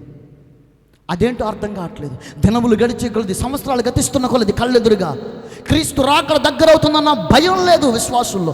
రోజు రోజుకి ఎంత దిగజారిపోతున్నారంటే, యథార్థత లేకుండా కఠినత్వాన్ని హృదయంలో రువ్వుకుంటూ, దుర్మార్గాన్ని హృదయంలో రువ్వుకుంటూ, చెడు వ్యర్థత, చెడు చేద్దాం అన్న వాళ్ళతో ఏకీభవించే మనసు తొందరగా వస్తుంది విశ్వాసులకి. వెలుగు వలె బ్రతుకుదాం అన్న హృదయం విశ్వాసులకి ఎందుకు రావట్లేదు? ఇది చాలా బాధాకరమండి. ఇది చాలా బాధాకరం. నువ్వెప్పుడు ఎలా బ్రతకాలంటే వెలుగుకరముగా, అంటే దాని అర్థం నువ్వు యథార్థత కలిగి బ్రతకాల. హృదయంలో పాపం పెట్టుకుని ఇక్కడికి వచ్చి కన్నీళ్లు కాచేసి ఆరాధన చేస్తే మనుషులు నిన్ను పరిశుద్ధులు అనుకుంటారేమో, దేవుడు కాదు. హృదయంలో పాపం పెట్టుకుని ఇక్కడికి వచ్చి బలిపీఠం దగ్గర కన్నీళ్లతో సాక్ష్యం చెప్పేస్తే మనుషులు నీ ముఖ చిత్రాన్ని బట్టి నిన్ను జాలితో నమ్ముతారేమో, దేవుడు కాదు. హృదయంలో పాపం పెట్టుకుని సేవకుడితో నటనారూపకంగా మాట్లాడితే సేవకుడు ఒకవేళ నమ్మేస్తాడేమో, దేవుడు కాదు. నువ్వు యథార్థ హృదయముతో దేవుని దృష్టికి యథార్థవంతుడిగా, యోషియా దేవుని దృష్టికి యథార్థవంతుడిగా నడుచుకున్నాడు. రెండో మాట, కుడి ఎడమలకు తిరిగిన వాడు కాడు యోషియా. అయ్యలారా ఈ మాట గమనించండి. కుడి ఎడమలకు తిరిగిన వాడు కాడు. ఇది రక్షింపబడిన నీలో ఉండవలసిన లక్షణం. నీవు నీటి మూలముగా ఆత్మ మూలముగా జన్మించిన దినము మొదలుకొని నీవు కుడికి కానీ ఎడమకి కానీ వాలిపోయే స్వభావం నీలో రాకూడదు. నీకు తెన్నని మార్గాలు కనబడాలి, తెన్నని నడక నీలో ఉండాలి, తెన్నని జీవితము నీలో ఉండాలి. కుడికి ఎడమకి వాలిపోయే స్వభావం నీలో ఉండకూడదు. తెలుసు, అన్నీ తెలుసు, ఇది సత్యమని తెలుసు. ఇప్పుడు సేవకుడితో దేవుడు నిలబెట్టి మాట్లాడుతున్నప్పుడు ఆ మాటలు హృదయంలో నాటబడి ఇది నిజమని తెలుసు. కానీ విశ్వాసులు ఎలా మారిపోయారంటే, తెలిసి కూడా మాకు మా పాపమే కావాలి, మా రంగుల్లోకమే కావాలి, మేము కోరుకున్న కోరికలు ఎచ్చలు తీర్చబడ్డమే మాకు కావాలి, మిగతా అన్ని తర్వాత. నువ్వు అంటున్న తీర్పు వచ్చినప్పుడు చూద్దాం, నువ్వు అంటున్న రాకడా వచ్చినప్పుడు చూద్దాం, నువ్వు అంటున్నావే ఏదేదో అవి జరిగినప్పుడు చూద్దాలే. అప్పటి వరకు మేము నచ్చినట్టు తిరుగుతాం, నచ్చినట్టు బతుకుతాం, మా కోరికలు తీర్చుకుంటాం, భూ సంబంధమైన స్థితిలో బతుకుతాం, పైన ఉన్న వాటి మీద దృష్టి పెట్టాం, వింటాం, వెళ్ళిపోతాం, మేము ఇంతే అన్నట్టు బతుకుతున్నారు సంఘాలు. మోసపోకుడి దేవుడు వెక్కిరింపబడ్డావు. వస్తానన్న రాజు రాకమానడు, తెస్తానన్న జీతం తేకమానడు. గుర్తుపెట్టుకో. యథార్థవంతుడిగా దేవుని దృష్టికి బ్రతికాడంట. యథార్థవంతుడిగా అంటే దాని అర్థం ఏంటి తెలుసా? తాను రాజు అయినప్పటి నుంచి తనకంటే పెద్దవారు, చిన్న వయసులోనే రాజు అయిపోయాడు కదా, తనకంటే పెద్దవారు ఎన్నెన్నో ఐడియాలు ఇచ్చి ఉండొచ్చు. అలా చేద్దాం, ఇలా చేద్దాం, అలా చేసేద్దాం, ఇలా ఎన్నెన్నో ఐడియాలు ఇచ్చి ఉండొచ్చు. దేవుని దృష్టికి మాత్రం యథార్థవంతుడిగానే బ్రతికాడు యోషియా. ఇంకా ముందుకెళ్తే అంటాడు, కుడికి కానీ ఎడమకు కానీ వాలిపోలేదంట యోషియా. నువ్వు కుడికి వాలిపోతున్నావు, ఎడమకు వాలిపోతున్నావేమో నువ్వు పరిశీలన చేసుకో, పరీక్షించుకో. మందిరంలో ఉన్నంతసేపు ఏదో బేభత్సం వింటున్నాం అన్నట్టుగా చూస్తాం. మందిరాన్ని దాటి బయటికి వెళ్తే కుడికి తొందరగా వాలిపోతాం, ఎడమకి తొందరగా వాలిపోతాం. కానీ రక్షింపబడిన నువ్వు నడవవలసింది తిన్ననే మార్గం అని గుర్తుపెట్టుకో. ఇక ముందుకెళ్తే అంటాడు, తన పితరుడైన దావీదు చూపిన ప్రవర్తనకు సరిగా ప్రవర్తించి. ఎవ్వరి ప్రవర్తన లక్ష్య పెట్టలేదంట, దావీదు ప్రవర్తనే మైండ్లో పెట్టుకున్నాడంట. నా పితరుడైన దావీదు ఎలా నడిచాడో నేను అలాగే నడుస్తాను. ఆయన ఎంత దేవుని మీద ఆనుకుని నడిచాడు, శ్రమల యందు, శోధనల యందు, సంతోషమునందు, ఇరుకు యందు, ఇబ్బంది యందు, విశాలత యందు, అన్ని స్థితులలో దేవుని మీద ఎలా ఆనుకుని బ్రతకండి, నేను అలా బ్రతుకుతానని నిర్ణయించుకున్నాడు యోషియా. తన పితరుడు దేవుని మీద ఆనుకుని నడిచిన తన పితరుడి మీద దృష్టి ఉంచి నేను కూడా అలాగే నడవాలని పెట్టుకున్నాడు. దుర్మార్గుల వలె నేను నడవాలి అని పెట్టుకోవాలి. రక్షింపబడిన నువ్వు ఎవరిని దృష్టిలో పెట్టుకోవాలంటే, ఇదిగో ఈ రాజైన దావీదుని దృష్టిలో పెట్టుకున్నాడు. నువ్వు నేను ఎవరిని పెట్టుకోవాలి తెలుసా? దావీదు కుమారునిగా పుట్టిన వాని యందు నీ దృష్టి ఉండును గాక. Praise the lord. దావీదు కుమారునిగా పుట్టిన యేసు క్రీస్తు ప్రభు యొక్క ప్రవర్తన మీద నీ దృష్టి ఉంచుకుని నువ్వు కూడా ఆ ప్రవర్తనకు తగిన ప్రవర్తన సరిగా నువ్వు కూడా నడుచుకోగలగాలి. ఈ 3 లక్షణాలు నీలో ఉన్నప్పుడు నువ్వు లోకంలో వెలుగుతావు. నువ్వు లోకంలో వెలుగుతావు. ఈ 3 లక్షణాలు నీలో ఉన్నప్పుడు, 1 నీలో యథార్థత, దేవుని దృష్టికి నువ్వు యథార్థవంతుడిగా. 2 కుడికి కానీ ఎడమకు కానీ వాలిపోయేవాడిగా కాక. 3 దావీదు కుమారుడి మీద, ఆయన ప్రవర్తన మీద దృష్టి పెట్టి ఆయన నడిచినట్టుగా నువ్వు నడిచిన దినమున నువ్వు లోకంలో వెలుగుతావు. ఈ రాజులో గొప్పతనం చెప్పమంటారా? ఈ రాజులో గొప్పతనం చెప్పమంటారా? చదవండి ఒక మాట. 22వ అధ్యాయము 22వ అధ్యాయము 7వ వాక్యము 8వ వాక్యము చదివితే అంటాడు, అంతట ప్రధాన యాజకుడైన హిల్కీయా యెహోవా మందిరమందు ధర్మశాస్త్ర గ్రంథము నాకు దొరికినని షాఫాను అని శాస్త్రితో చెప్పి ఆ గ్రంథమును షాఫానునకు అప్పగించును. అతడు దానిని చదివి రాజునొద్దకు తిరిగి వచ్చి, మీ సేవకులు మందిరమందు దొరికిన ద్రవ్యమును సమకూర్చి యెహోవా మందిరపు పని విషయంలో అధికారులై పని జరిగించి వారి చేత అప్పగించిరని వర్తమానము తెలిపి, యాజకుడైన హిల్కీయా నాకొక గ్రంథం అప్పగించినని రాజుతో చెప్పి ఆ గ్రంథమును రాజు సముఖమందు చదివేను. స్తోత్రం కలిగిన గాక. ఈ రాజు ఏం చేశాడయ్యా అంటే, మందిరాన్ని శుభ్రం చేయండి, మందిరాన్ని సరి చేయండి, మందిరంలో ఉన్న నిధులు బయటకు తీసి మందిరానికి కావలసిన అవసరతలన్నీ తీర్చండి అని అంటే, యాజకులు పనివారు అందరూ మందిరాన్ని శుభ్రం చేసండి. వారి చేతికి ఒక గ్రంథము దొరికింది. Praise the lord. ఆ గ్రంథం ఏంటయ్యా అంటే ధర్మశాస్త్ర గ్రంథం. ఏ గ్రంథం? ఈ రాజు కంటే ముందు చాలామంది రాజులు యెరూషలేమును ఏలారు. వారెవ్వరూ ధర్మశాస్త్రాన్ని అనుసరించినట్టు లేఖనములో లేదు. వారు ధర్మశాస్త్రమునందు దృష్టి పెట్టలేదు. చెప్పుకోవాలంటే కొన్ని రోజులకి ధర్మశాస్త్రాన్ని, దేవుడిచ్చిన ధర్మాన్ని మర్చిపోయారు ప్రజలు.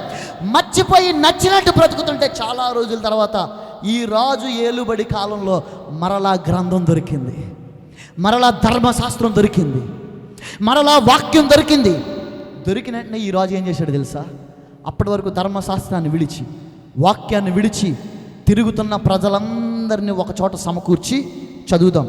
23వ అధ్యాయాన్ని చదివితే, అప్పుడు రాజు యూదా పెద్దలందరినీ, దానికంటే ముందు మాట చదవండి 11వ వాక్యాన్ని, 22:11.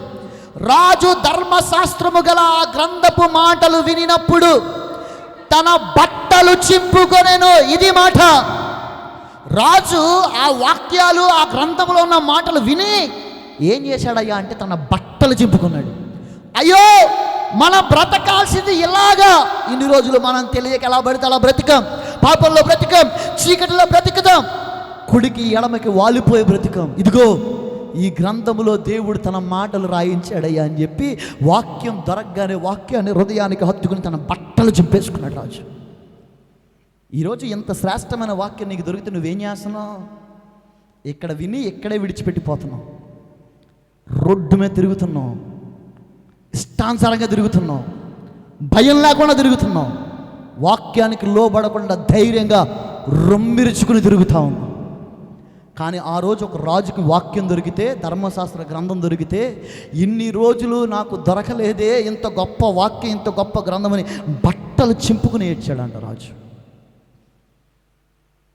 నేటి కాలంలో నీటి మూలంగా, ఆత్మ మూలంగా జన్మించి వాక్యం మీద దృష్టి కోల్పోయిన విశ్వాసులు కుక్కోట్లుగా తయారయ్యారు. ఇది మీకు తగదు అని దేవుని వాక్యం సెలవిస్తుంది. ఇది మీకు తగిన జీవితం కాదు, దేవుని వాక్యం సెలవిస్తుంది. కిందకెళ్తే అంటాడు, బట్టలు చింపుకుని ఏడ్చి 23వ అధ్యాయంలో, అప్పుడు రాజు యూదా పెద్దలందరినీ, యెరూషలేము పెద్దలందరినీ తన యొద్దకు పిలిపించి, యూదా వారినందరినీ, యెరూషలేము కాపురస్తులందరినీ, యాజకులను, ప్రవక్తలను, అల్పులనేమి ఘనులనేమి జనులందరినీ పిలుచుకొని యెహోవా మందిరమునకు వచ్చి వారు వినుచుండగా యెహోవా మందిరమందు దొరికిన నిబంధన గ్రంథములని మాటలన్నిటినీ చదివించెను. రాజు ఒక స్తంభము దగ్గర నిలిచి సింహాసనం మీద కూర్చోవడం మానేశాడు, కుర్చీలో కూర్చోవడం మానేశాడు, ఛత్రాధిపత్యములో కూర్చోవడం మానేశాడు. ఎక్కడ నిలబడ్డాడంట? ఒక స్తంభము దగ్గర నిలబడి యెహోవా మార్గముల యందు నడిచి ఆయన ఆజ్ఞలను, కట్టడలను, శాసనములను పూర్ణ హృదయముతో, పూర్ణాత్మతో గైకొని ఈ గ్రంథమందు వ్రాయబడి ఉన్న నిబంధన సంబంధమైన మాటలన్నిటినీ స్థిరపరచుదుమని యెహోవా సన్నిధిని నిబంధన చేయగా జనులందరూ ఆ నిబంధనకు సమ్మతించిరి. Praise the lord. దేవునికి స్తోత్రం చెప్దామా? హల్లెలూయా, హల్లెలూయా. రాజు అంటున్నాడు, రండి నాయనా, గ్రంథము దొరికింది, వాక్యం దొరికిందయ్యా, విందాం రండి అని చెప్పి అందరిని నిలబెట్టి గంటల గంటలు ఆ గ్రంథములో ఉన్న వాక్యాలు వినిపించి వినిపించి వినిపించి వినిపించి అంటాడు, ఇది మొదలుకొని దేవుని మార్గముల యందు నడిచి ఆయన ఆజ్ఞలు, కట్టడలు, శాసనములు పూర్ణ హృదయముతో పూర్ణాత్మతో గైకొని ఈ గ్రంథమందు రాయబడి ఉన్న నిబంధన సంబంధమైన మాటలన్నిటినీ స్థిరపరచుదుమని యెహోవా సన్నిధి నిబంధన చేయగా ప్రజలు అన్నారంట మాకొద్ది వాక్యం అని అనలా, మేము లోబడో ఈ వాక్యానికి అని అనలా, మా వల్ల కాదు ఈ వాక్య ప్రకారం బ్రతకడం అని అనలా, పైన వాటి మీద మేము దృష్టి పెట్టాం, భూ సంబంధమైనవే మాకు కావాలి అని అనలా. వాళ్ళు ఏమన్నారో తెలుసా? మేము కూడా నీతో పాటు సమ్మతిస్తున్నాము రాజా. అప్పటి వరకు ప్రజలు ధర్మశాస్త్ర గ్రంథానికి విరోధంగా బ్రతికారు, ధర్మశాస్త్ర గ్రంథము లేకుండా బ్రతికారు. కానీ ఈ రాజు అధికారంలోనికి రాగానే డబ్బులు వెనకేసుకోవాలని చూడలేదు ఈ రాజు, ఐశ్వర్యం వెనకేసుకోవాలని చూడలేదు ఈ రాజు. ప్రజలందరూ ఎంత చెడు చేస్తున్నారో వాళ్ళ చేత చెడు చెయ్యనిచ్చి ప్రజల్లో మంచోడు అనిపించుకోవాలి అనుకోలేదు ఈ రాజు. ఈ రాజు ఏమనుకున్నాడు తెలుసా? దేవుని దృష్టికి నేను యథార్థంగా ఉండాలి, నాతో పాటు నా రాజ్య వారసులందరూ కూడా యథార్థవంతులుగా ఉండాలి, నేను కుడికి ఎడమకి వాలిపోకూడదు, నా రాజ్యంలో ఉన్న ఎవరో కూడా అలా వాలిపోకూడదు, నేను నా పితరుడైన దావీదు నడిచిన నడతను ప్రవర్తనను సరిగా నేను అన్వయించి నడుచుకున్న ప్రకారం వీరు కూడా నడుచుకోవాలి. అంత మాత్రమే కాక దేవుని వాక్య ప్రకారం నడుచుకునే ప్రజలుగా నా రాజ్య ప్రజలను నేను మార్చాలి అని కంకణం కట్టుకున్నాడు రాజు, కంకణం కట్టుకున్నాడు. అప్పటి వరకు ఏలిన ఏ రాజుకి రాని ఆలోచన ఈ రాజుకు వచ్చింది. అప్పటి వరకు ఏ రాజు కూడా ప్రజలని దేవుని వాక్య ప్రకారంగా ఆయన ఆజ్ఞల ప్రకారంగా నడిపిద్దాం అని ఆలోచించలేదు. కానీ ఈ రాజు ఆలోచించాడు, ప్రజలను వాక్యములోనికి లాగాడు, వాక్యములోనికి నడిపించాడు, వాక్యములో నిలబెట్టాడు, యథార్థవంతులుగా బతకాలని తీర్మానంలోనికి తీసుకొచ్చాడు. ఆ రోజు అందరిలో ఆ రాజు ఒక వెలుగు వెలిగాడు. Praise the lord. మిగిలిన రాజుల్లాగా ప్రజలు తప్పు చేస్తుంటే సరే నాన్న చేసుకోండి, మీ తప్పుతో పాటు నేను కూడా ఏకీభవిస్తా అని అనలా ఈ రాజు. నువ్వు ఎలా ఉండాలంటే దుష్టత్వం, దుర్మార్గం, పనికిరానిది, వాక్యానికి వ్యతిరేకమైనది ప్రజలు చేస్తుంటే నువ్వు ఏ విధంగా ఉండాలయ్యా అంటే, ఇది సరైన పద్ధతి కాదు, ఇది వాక్య క్రమము కాదు అని వారికి బుద్ధి చెప్పగలిగిన వాడిగా, వారి మధ్య వెలుగు వలె నిలబడగలిగిన వాడిగా నువ్వు ఉండాలి. అంతేగాని వారి ఆలోచనలతో ఏకీభవించే వాడిగా నువ్వు ఉండకూడదు. రాజైన యోషియా అలా చేయలా. తాను ఏ వాక్యాన్ని అయితే నమ్మాడో ఆ వాక్యంలోనికి ప్రజలందరినీ లాగి నిలబెట్టి నిబంధన చేయించాడు. అంతేగాని నాకు వాక్యం దొరికింది, నేను బతుకుతున్నాను, కానీ మీరు బతకట్లేదు కదా, నేను కూడా ఈ వాక్యం వదిలేసి మీకులాగే భూ సంబంధమైన వాటి మీద దృష్టి పెడతా అని అనలేదు ఆ రాజు. ఆ రాజు అన్ని లక్షల మంది ప్రజల మధ్య ఒక్కడే ధైర్యంగా నిలబడి వెలిగాడు. ఆ రాజు యొక్క వెలుగులోనికి అందరూ ఆకర్షించబడ్డారు. ప్రైజ్ ది లార్డ్, హల్లెలూయా. ప్రాణం పోయినా లోకపరమైన సంగతులతో నువ్వు ఏకీభవించకూడదు. అది నీటి మూలంగా ఆత్మ మూలంగా జన్మించిన వానికి సరికాదు. నీవు లోకంలో వెలుగుగా ఉండాలి. అందరూ చేసినట్టు నువ్వు చేయకూడదు. నువ్వు భూలోకాన్ని తలక్రిందులు చేయగలగాలి. భూలోకములో ఉన్న మనుషుల వరవడి, వైఖరి, ఆచారాలు, క్రమాలను నువ్వు త్రిప్పివేయగలిగిన వాడిగా ఉండాలి. మా నాన్నగారితో నేను అదే మాట చెప్పా. నాయన, వివాహాలు చేసుకునేటప్పుడు కొంతమంది కావాలి, వాళ్ళు కావాలంటే ఈ పాపంలోకి నన్ను లాగమాగని చెప్పాను నేను మా నాన్నతో. ఇది పాపం, ఖచ్చితంగా పాపం, లాగొద్దని చెప్పాను నేను. మొక్కమే లైవ్లో చెప్తున్నాను. ఈ పాపానికి నాకు సంబంధం లేదని చెప్పాను. ఆ పాపానికి తగిన శాపం పంచుకోండి అని చెప్పాను నేను మా నాన్నతో. తప్పు, లోకస్తుల వరవడిది, లోకస్తుల వైఖరిది, రక్షింపబడిన వానికి తగదు. నీకు చేతనైతే నువ్వేం చేయాలా? క్రీస్తు ప్రేమతో వెళ్ళి ఒక కుటుంబానికి సాయం చేయి. వాళ్ళు నీ సహవాసమే, వాళ్ళు నీ సంఘమే, వాళ్ళు నీతో పాటు రక్షింపబడిన జనాంగమే, వారు నీతో పాటు ప్రభు బల్లలో, ప్రభు శరీరములో, ప్రభు రక్తములో పాలి భాగమైన ప్రజలే. తప్పులేదు. వారి వివాహ సమయాల్లో నువ్వు వెళ్ళి వారి ఇళ్ల దగ్గర టెంట్లేసి, కుర్చీలేసి, స్టేజీలేసి వారికి సాయపడి క్రీస్తు ప్రేమను చూపించడం మంచి పని. కానీ వీళ్ళ కోరుకుంటుంది లోకపరమైన ఆచారం. ఇది లోకంలో చేసే ఆచారం. పచ్చాకులు వేసినోడికి కాసులు ఇవ్వాలి, అవి చేసినోడికి ఇంకేవో ఇవ్వాలి. ఇది లోక వరవడి. లోక వరవడి దేవుని వాక్యంలో నిలబడదు. నన్ను ఈ పాపంలోకి లాగొద్దని చెప్పి. ఎందుకంటే సామెతల గ్రంథంలో అంటాడు, నా కుమారుడా పరుల పాపములో పాలు పుచ్చుకోదంటాడు. చెప్తాను, వింటారా? వినండి, చెయ్యండి. ఎలా చేయాలి? లోకస్తులకి వ్యతిరేకంగా క్రీస్తు వాక్యము ధరించుకుని క్రీస్తు ప్రేమ నువ్వు వెళ్ళి చూపించు ఒక ఇంటి దగ్గర ప్రేమ. అయ్యా పిలవపోయినా మా ఇంటికి వచ్చి మీరు ఎంత కష్టపడుతున్నారంటే, మేము మనందరము ఒకే రక్తములో కడగబడిన వారమని చెప్పు. ఒకే శరీరములో ఒకే రక్తములో పానము చేయుచున్న వారమని చెప్పు. అది నీకుండవలసిన అది నీకుండాల్సిన వరవడి. అది వెలిగే విధానం. అది లోకంలో వెలిగింపబడే విధానం. వాళ్ళు చేస్తున్నారు, నేను చెయ్యాలి. వాళ్ళకున్నారు, నాకు ఉండాలి. నీ మందిరంలో ఉన్న ప్రజల పక్షాన నువ్వు నిలబడవా? నీ మందిరంలో ఉన్న పిల్లలు వివాహం చేసుకుంటే నువ్వు ధైర్యంగా నా పిల్లలకి నేను హామీ అని నిలబడవు, సంతకం పెట్టలేవా నువ్వు? ఏది నీలో ప్రేమ? ఏది నీలో క్రీస్తుకున్న త్యాగం? దానికి ఒక అధికారం కావాలా? దానికి ఇంకేదో కావాలా? అయ్యలారా ఆలోచించండి ఒకసారి. ఇది క్రీస్తు వైఖరి కాదు. దావీదు ప్రవర్తించిన ప్రవర్తన రాజున యోషియా సరిగా ప్రవర్తించాడంట. నీవు క్రీస్తు ప్రవర్తించిన ప్రవర్తించాలి. లోక సంబంధమైన ప్రవర్తన కాదు. నువ్వు ఏ కాసులు ఇచ్చావని యేసే నీ కోసం ప్రాణం పెట్టాడు. నువ్వు ఏం దారబోసావని యేసే నీ కోసం సిలువలో రక్తంగా వచ్చాడు. నువ్వు ఏ బేబత్సం చేసేసావని యేసే నీ కోసం ఈయన చేశాడు. నీవు ఏమీ చేయకపోయినప్పటికీ నీ ఎడల ప్రేమ కలిగి, నేను చేయడం తప్పంట్లా, చేసే వరవడు ఉందే వైఖరి, అది తప్పు. మనం దేవుని కలిగిన వారు మనం ఎలా చేయాలంటే మనం వెలగాలి. లోకం ఏమని మాట్లాడుకోవాలంటే వారు దేవుని ప్రేమ కలిగిన వాళ్ళని మాట్లాడుకోవాలి. కాసులు ఇస్తే వచ్చిన జనం కాదేళ్ళు, అధికారం ఇస్తే వచ్చిన ప్రజల కార్యాళ్ళు. వీళ్ళెవర్రా అంటే గొర్రెపిల్ల రక్తంలో కనబడి రాజులైన యాజక సమూహము, పరిశుద్ధమైన ప్రజలు, దేవుని సొత్తైన ప్రజలు. వీళ్ళు అలాగే బ్రతుకుతారని నిన్ను చూసి దేవుని నామం మహిమపరచబడాలి. మత్తయి సువార్తలో అంటాడు, చదవండి ఆ మాట. మత్తయి శుభవార్త 5వ అధ్యాయం 16వ వాక్యంలో అంటాడు. 16వ వాక్యంలో అంటాడు, మత్తయి సువార్త 5వ అధ్యాయం 16వ వాక్యంలో, మనుష్యులు మీ సక్రియలను చూచి పరలోకమందున్న మీ తండ్రిని మహిమపరచునట్లు. నాయన వినాలి. మనుష్యులు మీ సక్రియలను చూచి పరలోకమందున్న మీ తండ్రిని మహిమపరచునట్లు వారి ఎదుట మీ వెలుగు ప్రకాశింపనీయుడి. గట్టిగా స్తోత్రం చెప్దామా? మరొక్కసారి నేను చదువుతున్నాను, గమనించండి. మనుష్యులు మీ సక్రియలు చూచి, ఏ సక్రియలు? వివాహం జరుగుతున్న ఇంటికి వెళ్ళి ప్రేమతో నువ్వు అక్కడ అన్నీ కలిగించుకుని వారికి పరిచర్య చేసి వస్తావే సక్రియ. నీ ప్రేమ చూపుతావే సక్రియ.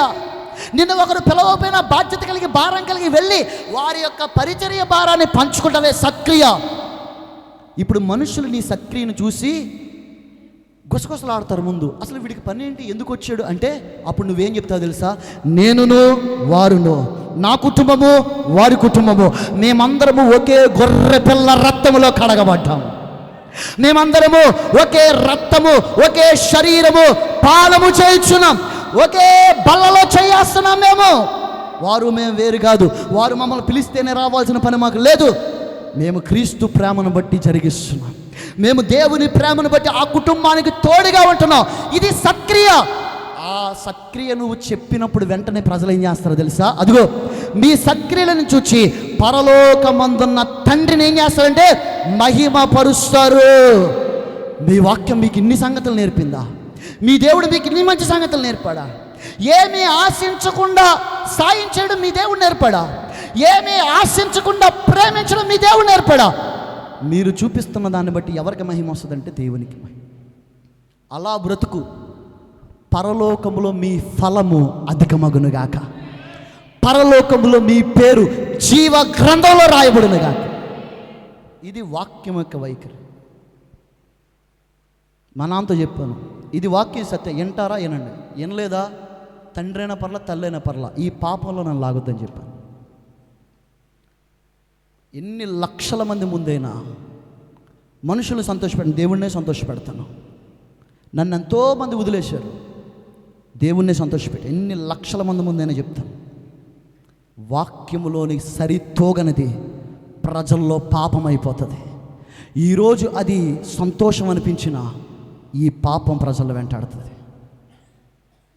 సంఘం ఎలా బ్రతకాలంటే నువ్వు వెలుగు వలె బ్రతకాలి. నువ్వు వెలుగు, నీ వెలుగులో ఎదుటోడికి కూడా ఆలోచన పుట్టాలి. అరే నిన్న కాక మొన్న రక్షణ పొందిన ఆయన అంతలా బ్రతుకుతున్న వాక్యం, నేను ఎందుకు బ్రతకూడదు అనే ఆలోచన రావాలి ఎదుటి వ్యక్తికి. అప్పుడు నువ్వు ఏమయ్యావో తెలుసా? నువ్వు వెలుగా నీ ప్రక్కనున్న వారిని వెలిగించు. పరుల పాపంలో పాలు పంచుకోమాక. ఇది దేవుని దృష్టికి హేయమైన క్రియ. సంఘము సహవాసం ఎలా బ్రతకాలంటే భూలోకాన్ని తలక్రిందులు చేయాలి. ఏం చేయాలి? ఏమన్నా ఏం చేయాలి? భూలోకాన్ని తలక్రిందులు చేయాలి. మనం భూలోక వరవడి వైఖరి భుజాల మీద వేసుకోకూడదు. ఎక్కడి నుంచి వచ్చింది ఈ ఆచారం? ఎక్కడి నుంచి వచ్చింది ఈ వరవడి? ఎక్కడి నుంచి వచ్చింది ఈ వైఖరి? ఆ ఊరుకోండి, తరతరాలుగా వస్తున్న దాన్ని మీరు ఎలా కొట్టిపడస్తారు? వాక్యం అదే చేసింది. తరతరాలుగా వచ్చిన వాటిని, పితృపారంపర్యమైన వాటిని యేసుక్రీస్తు ప్రభు శిలువలో ఒక్కసారిగా కొట్టిపడేశాడు. సున్నతి అనేది యూదులకి చాలా ప్రధానమైంది. శిలువలో వేసే కొట్టిపడేశాడు. చాలామంది కంగారు పడిపోయారు. అయ్యో మన పితరుల దగ్గర నుంచి వస్తున్న వైఖరి ఇది, వరవడి ఆచారం ఇది అని శిలువలో కొట్టిపడేశాడు. ప్రతి విషయంలోనూ, ప్రతి విషయంలో, ఈ ఒక్క విషయమే కాదు, క్రైస్తవుడిగా నీటి మూలంగా ఆత్మ మూలంగా జన్మించిన నువ్వెలా బ్రతకాలంటే అన్ని విషయాల్లో వెలుగుమయముగా, వెలుగుకరముగా. ఒక యోసేపు అన్నల మధ్య వెలిగాడు. ఒక రూతమ్మ ఆ దేశంలో వెలిగింది అత్తనంటి పెట్టుకుని. ఒక రాజు ప్రజలందరి మధ్య వెలిగాడు. యేసుక్రీస్తు ప్రభు ఈ లోకములో 33.5 సంవత్సరాలు బ్రతికి 3.5 సంవత్సరాలు పరిచయం చేసి సర్వలోక మానవాళి పాపాలు సిలువ వలె మీద మోసుకుని ఉమ్ములు ఊసిన, పిడుగు దులుగుద్దిన, తన్నిన, రక్తము దారగా కారిపోయేలాగా ఆయన్ని హింసించినప్పటికీ ఆయన సిలువ మీద ఏమన్నాడు తెలుసా? తండ్రి వీరేమి చేయుచున్నారో వీరెరుగరు గనక వీరిని క్షమించుము. వెంటన్న వాళ్ళకి పిచ్చెక్కిపోయింది ఆ రోజు ఆ మాటకి. ఎవరైనా ఎంతగా ఇబ్బంది పెడితే కనీసం ఒక దోషణ మాట అయినా మాట్లాడతారు. ఇతను ఎక్కడ దొరికాడయ్యా, క్షమించమని అడుగుతున్నాడని ఆశ్చర్యపోయారు ఆ రోజు అందరూ కూడా. అంటే మనకెంత కీడు చేసినా క్షమించవచ్చు అన్నమాట అనే ఆలోచనలు కొంతమందికి ప్రారంభమైనాయి. ఆ రోజు యేసయ్య ఒక వెలుగు వెలిగాడు. యేసయ్య ఒక వెలుగు వెలిగాడు. ఈరోజు నేను అంటున్నాను, దేవుని ఆత్మ ధరించుకొని నువ్వు లోకానికి వెలుగు, అన్యజనులకు నువ్వు వెలుగు, నువ్వు వెలగాలి, నువ్వు వెలగాలి. లోక సంబంధమైన వాటితో నువ్వు ఏకీభవించకూడదు. యవనస్తులు గుర్తుపెట్టుకొని మీరు మందిరంలో వెలగాలి. మీ వెలుగులో మందిరం వెలగాలి. సంగమా నీ వెలుగులో ఇంకో వ్యక్తి వెలగాలి. నీ వెలుగులో కొంతమంది వెలగాలి తప్ప నీ వల్ల మరి కొంతమంది ఆరిపోయే పరిస్థితి రాకూడదు. గుర్తుపెట్టుకొని ఈ జీవితానికి. మరి ముఖ్యంగా యవనస్తులు, మందిరంలో దేవుడు మిమ్మల్ని రక్షించుకుని వెలుగు వలె నాటింది మీరు వెలిగి అనేకుల్ని వెలిగిస్తారని, మీ వెలుగులో అనేకులకు ఆశ్రయం ఇస్తారని, మీ వెలుగులో అనేకులను ఆకర్షించి క్రీస్తు ఎదుట నిలబెడతారని. అంతేగాని మీరు ఎదుట వాడి వెలుగు ఆరిపోయేలా చేస్తారని కాదు, మీరు సంఘము యొక్క వెలుగు పాడైపోయేలా చేస్తారని కాదు. నీ వల్ల సంఘము వెలగాలి కానీ నీ వల్ల సంఘం పాడవకూడదు. ఈరోజు క్రైస్తవ సంఘాల్లో యవనస్తులు సంఘాల్ని వెలిగించడానికి కాంట్రిబ్యూషన్ చేయట్లా, ప్రోత్సహించట్లా. వీరి భూ సంబంధమైన కోరికలతో, వీరి లోకపరమైన కోరికలతో వ్యర్థమైన కార్యాలు చేసి సంఘానికి చెడు తెచ్చి సంఘములో కొన్ని చీలికలు వచ్చేసేలా చేసి సంఘాన్ని పాడు చేస్తున్నారు. నేను అంటాను, జీవము కలిగిన దేవుని సంఘాన్ని, క్రీస్తు తన స్వరత్వం ఇచ్చుకున్న సంఘాన్ని నీవు నాశనం చేసేసి వెళ్ళిపోయి నీ కోరికలు తీర్చుకుని నువ్వేదో ఆడంబరంగా సంతోషంగా బ్రతికితే ఆ బ్రతుకు గొప్ప అనుకుంటున్నావా? ఆ బ్రతుకు గొప్ప అనుకుంటున్నావా? తన ప్రజలను ముడితేనే దేవుడు ఒప్పుకోడు. అలాంటిది తన రక్తం ఇచ్చుకున్న సంఘాన్ని నువ్వు పాడు చేసే దేవుడు ఎలా ఒప్పుకుంటాడు? దేవుడు ఎలా ఒప్పుకుంటాడు? ఆయన అంటాడు, నా కనుపాప వలె నేను నా సంఘాన్ని కాపాడుకుంటాను, దాన్ని ముట్టుకున్న వాడిని ఊరుకొని అంటాడు. యవ్వనస్తులు జాగ్రత్త, మీ వ్యర్థ కార్యాల వల్ల సంఘం చెదిరిపోయే పరిస్థితి వస్తుందంటే అది మీకు శాపం. మీరు ఏమై ఉండాలని ప్రభువు కోరాడంటే మీ వల్ల సంఘం కట్టబడాలి. అయ్యో, ఆ యవనస్తుడు ఎంత పరిశుద్ధంగా బ్రతుకుతున్నాడు, నేను నా కొడుకుని ఎందుకు పెంచలేకపోతున్నాను, నా కుమార్తెను ఎందుకు పెంచలేకపోతున్నానని ఎదుట వారి కుటుంబాలకి ఆలోచన రావాలి. ఈ యవనస్తుడు ఎంత పరిచర్యలో వాడబడుతున్నాడు, నా బిడ్డలు ఎందుకు వాడబడకూడదు, ఈ బిడ్డ ఎంత ప్రార్థన చేస్తాడు, నా బిడ్డ ఎందుకు చేయకూడదు, ఈ బిడ్డ ఎంత వాక్యం చెప్పగలిగే అంత యోధుడుగా మారాడు, నా పిల్లలు ఎందుకు మారకూడదు అని నీ యవ్వన జీవితం ఎదుటి వారికి ఎగ్జాంపుల్గా మారాలి. నువ్వు చేసే పాపిష్టి పనుల వల్ల నా పిల్లలు కూడా ఎలాంటి పనులు చేస్తారేమని చెప్పి తల్లిదండ్రులు మందిరాలకు వాళ్ళ పిల్లల్ని దూరం చేసేసే పరిస్థితి నువ్వు తేకూడదు. ఎందుకు కాదు దేవుడు నిన్ను పిలిచింది? దేవుడు నిన్ను పిలిచింది నువ్వు వెలగాలా, నువ్వు అనేకులను వెలిగించాలి. పైనున్న వాటి మీద దృష్టి పెట్టుకోవాలి, భూ సంబంధమైన వాటి మీద కాదు. నీ కోసం లోకం మంచిగా గుసగుసలాడాలి. భూలోకాన్ని తలక్రిందులు చేయగలిగిన స్వభావం వీడిది. అందరూ కీడు కీడు కీడు అంటే వీడొక్కడే క్షమాపణ అన్నాడు అనే స్వభావం నీలో ఉండాలి. నీకోసం ప్రజలు అలా గుసగుసలాడాలి. అంతేగాని మొన్నటి వరకు పరిశుద్ధురాలుగా తెల్లబట్టలు వేసుకుని వెళ్ళిందే వాళ్ళు ఎలాగంట వీళ్ళు ఎలాగంట నీ కోసం చెప్పుకునే పరిస్థితి, దానివల్ల సంఘానికి దేవునికి అవమానం వచ్చే పరిస్థితి నువ్వు తెచ్చి నువ్వు పోయి ఆ సంఘాన్ని అందరికీ విక్రింత పాలు చేసి నువ్వు మాత్రం షికారులు కొట్టుకుంటూ సంతోషంగా బతికితే అయిపోయింది అనుకుంటున్నావా? దేవుడు వదిలేస్తాడు ఊరుకుంటాడు అనుకుంటున్నావా? నువ్వు వెలగాలి. గుర్తుపెట్టుకో, ఈ పాప సంబంధమైన భూ సంబంధమైన కోరికలు నీలో ఉండకూడదు. భూ సంబంధమైన వాటితో ఏకీభవించే ప్రవర్తన నీలో ఉండకూడదు. ఇలా చెప్పే సేవకుడు వ్యతిరేకం, చెప్తుంటే ఇంకెప్పుడు ఆపుతాడు రా బాబు అనే ఒక ఎక్స్ప్రెషన్. కానీ గొప్ప సంగతి ఏంటి తెలుసా? చెప్పినందుకు పరలోకంలో ప్రభు ఇచ్చే ఫలము గొప్పదే. మాకు ఈ సమాచారము తెలియజేసిన వాడు ఎవడు? ఒకవేళ ఎవరైనా తెలియజేస్తుంటే మారుదుమేమో అని నువ్వు దేవుని దగ్గర నాటకాలు ఆడే పరిస్థితి నేను ఎప్పుడు తేను. నీకు చెప్పా, నువ్వు తెలుసుకోవాలి. నాకెవరో చెప్పలేదు ప్రభువా అని తప్పించుకునే పరిస్థితి నేను తేను. నువ్వెలా ఉండాలంటే నువ్వు వెలగాల. నాకేం తెలీదు ప్రభు అందుకే చేసేసాను అనే పరిస్థితి నేను ఎవరికి తేను. నేను అన్నీ చెప్తా. నువ్వు వెలగాల. క్రీస్తు నిబంధన ప్రజలం మనం అలాగే బతకాలి, అలాగే బతుకుతాం కూడా. మనం చేసే పని లోకాన్ని లోకంలో కొంతమంది మనుషులు శబాష్ అంటారు అనిపించుకోవాలి అని చేయకూడదు. దేవుడి శబాష్ అనాలి. దేవుడి శబాష్, బలా నమ్మకమైన మంచిదాసుడని ప్రభు నిన్ను పిలవాలి. రా, నా అన్నిటి మీద నీకు అధికారం కలిగింది అని ప్రభు నిన్ను పిలవాలి. నువ్వు అలా వెలగాలి. నువ్వు అలా వెలిగి బ్రతకడానికి నిర్ణయించుకో.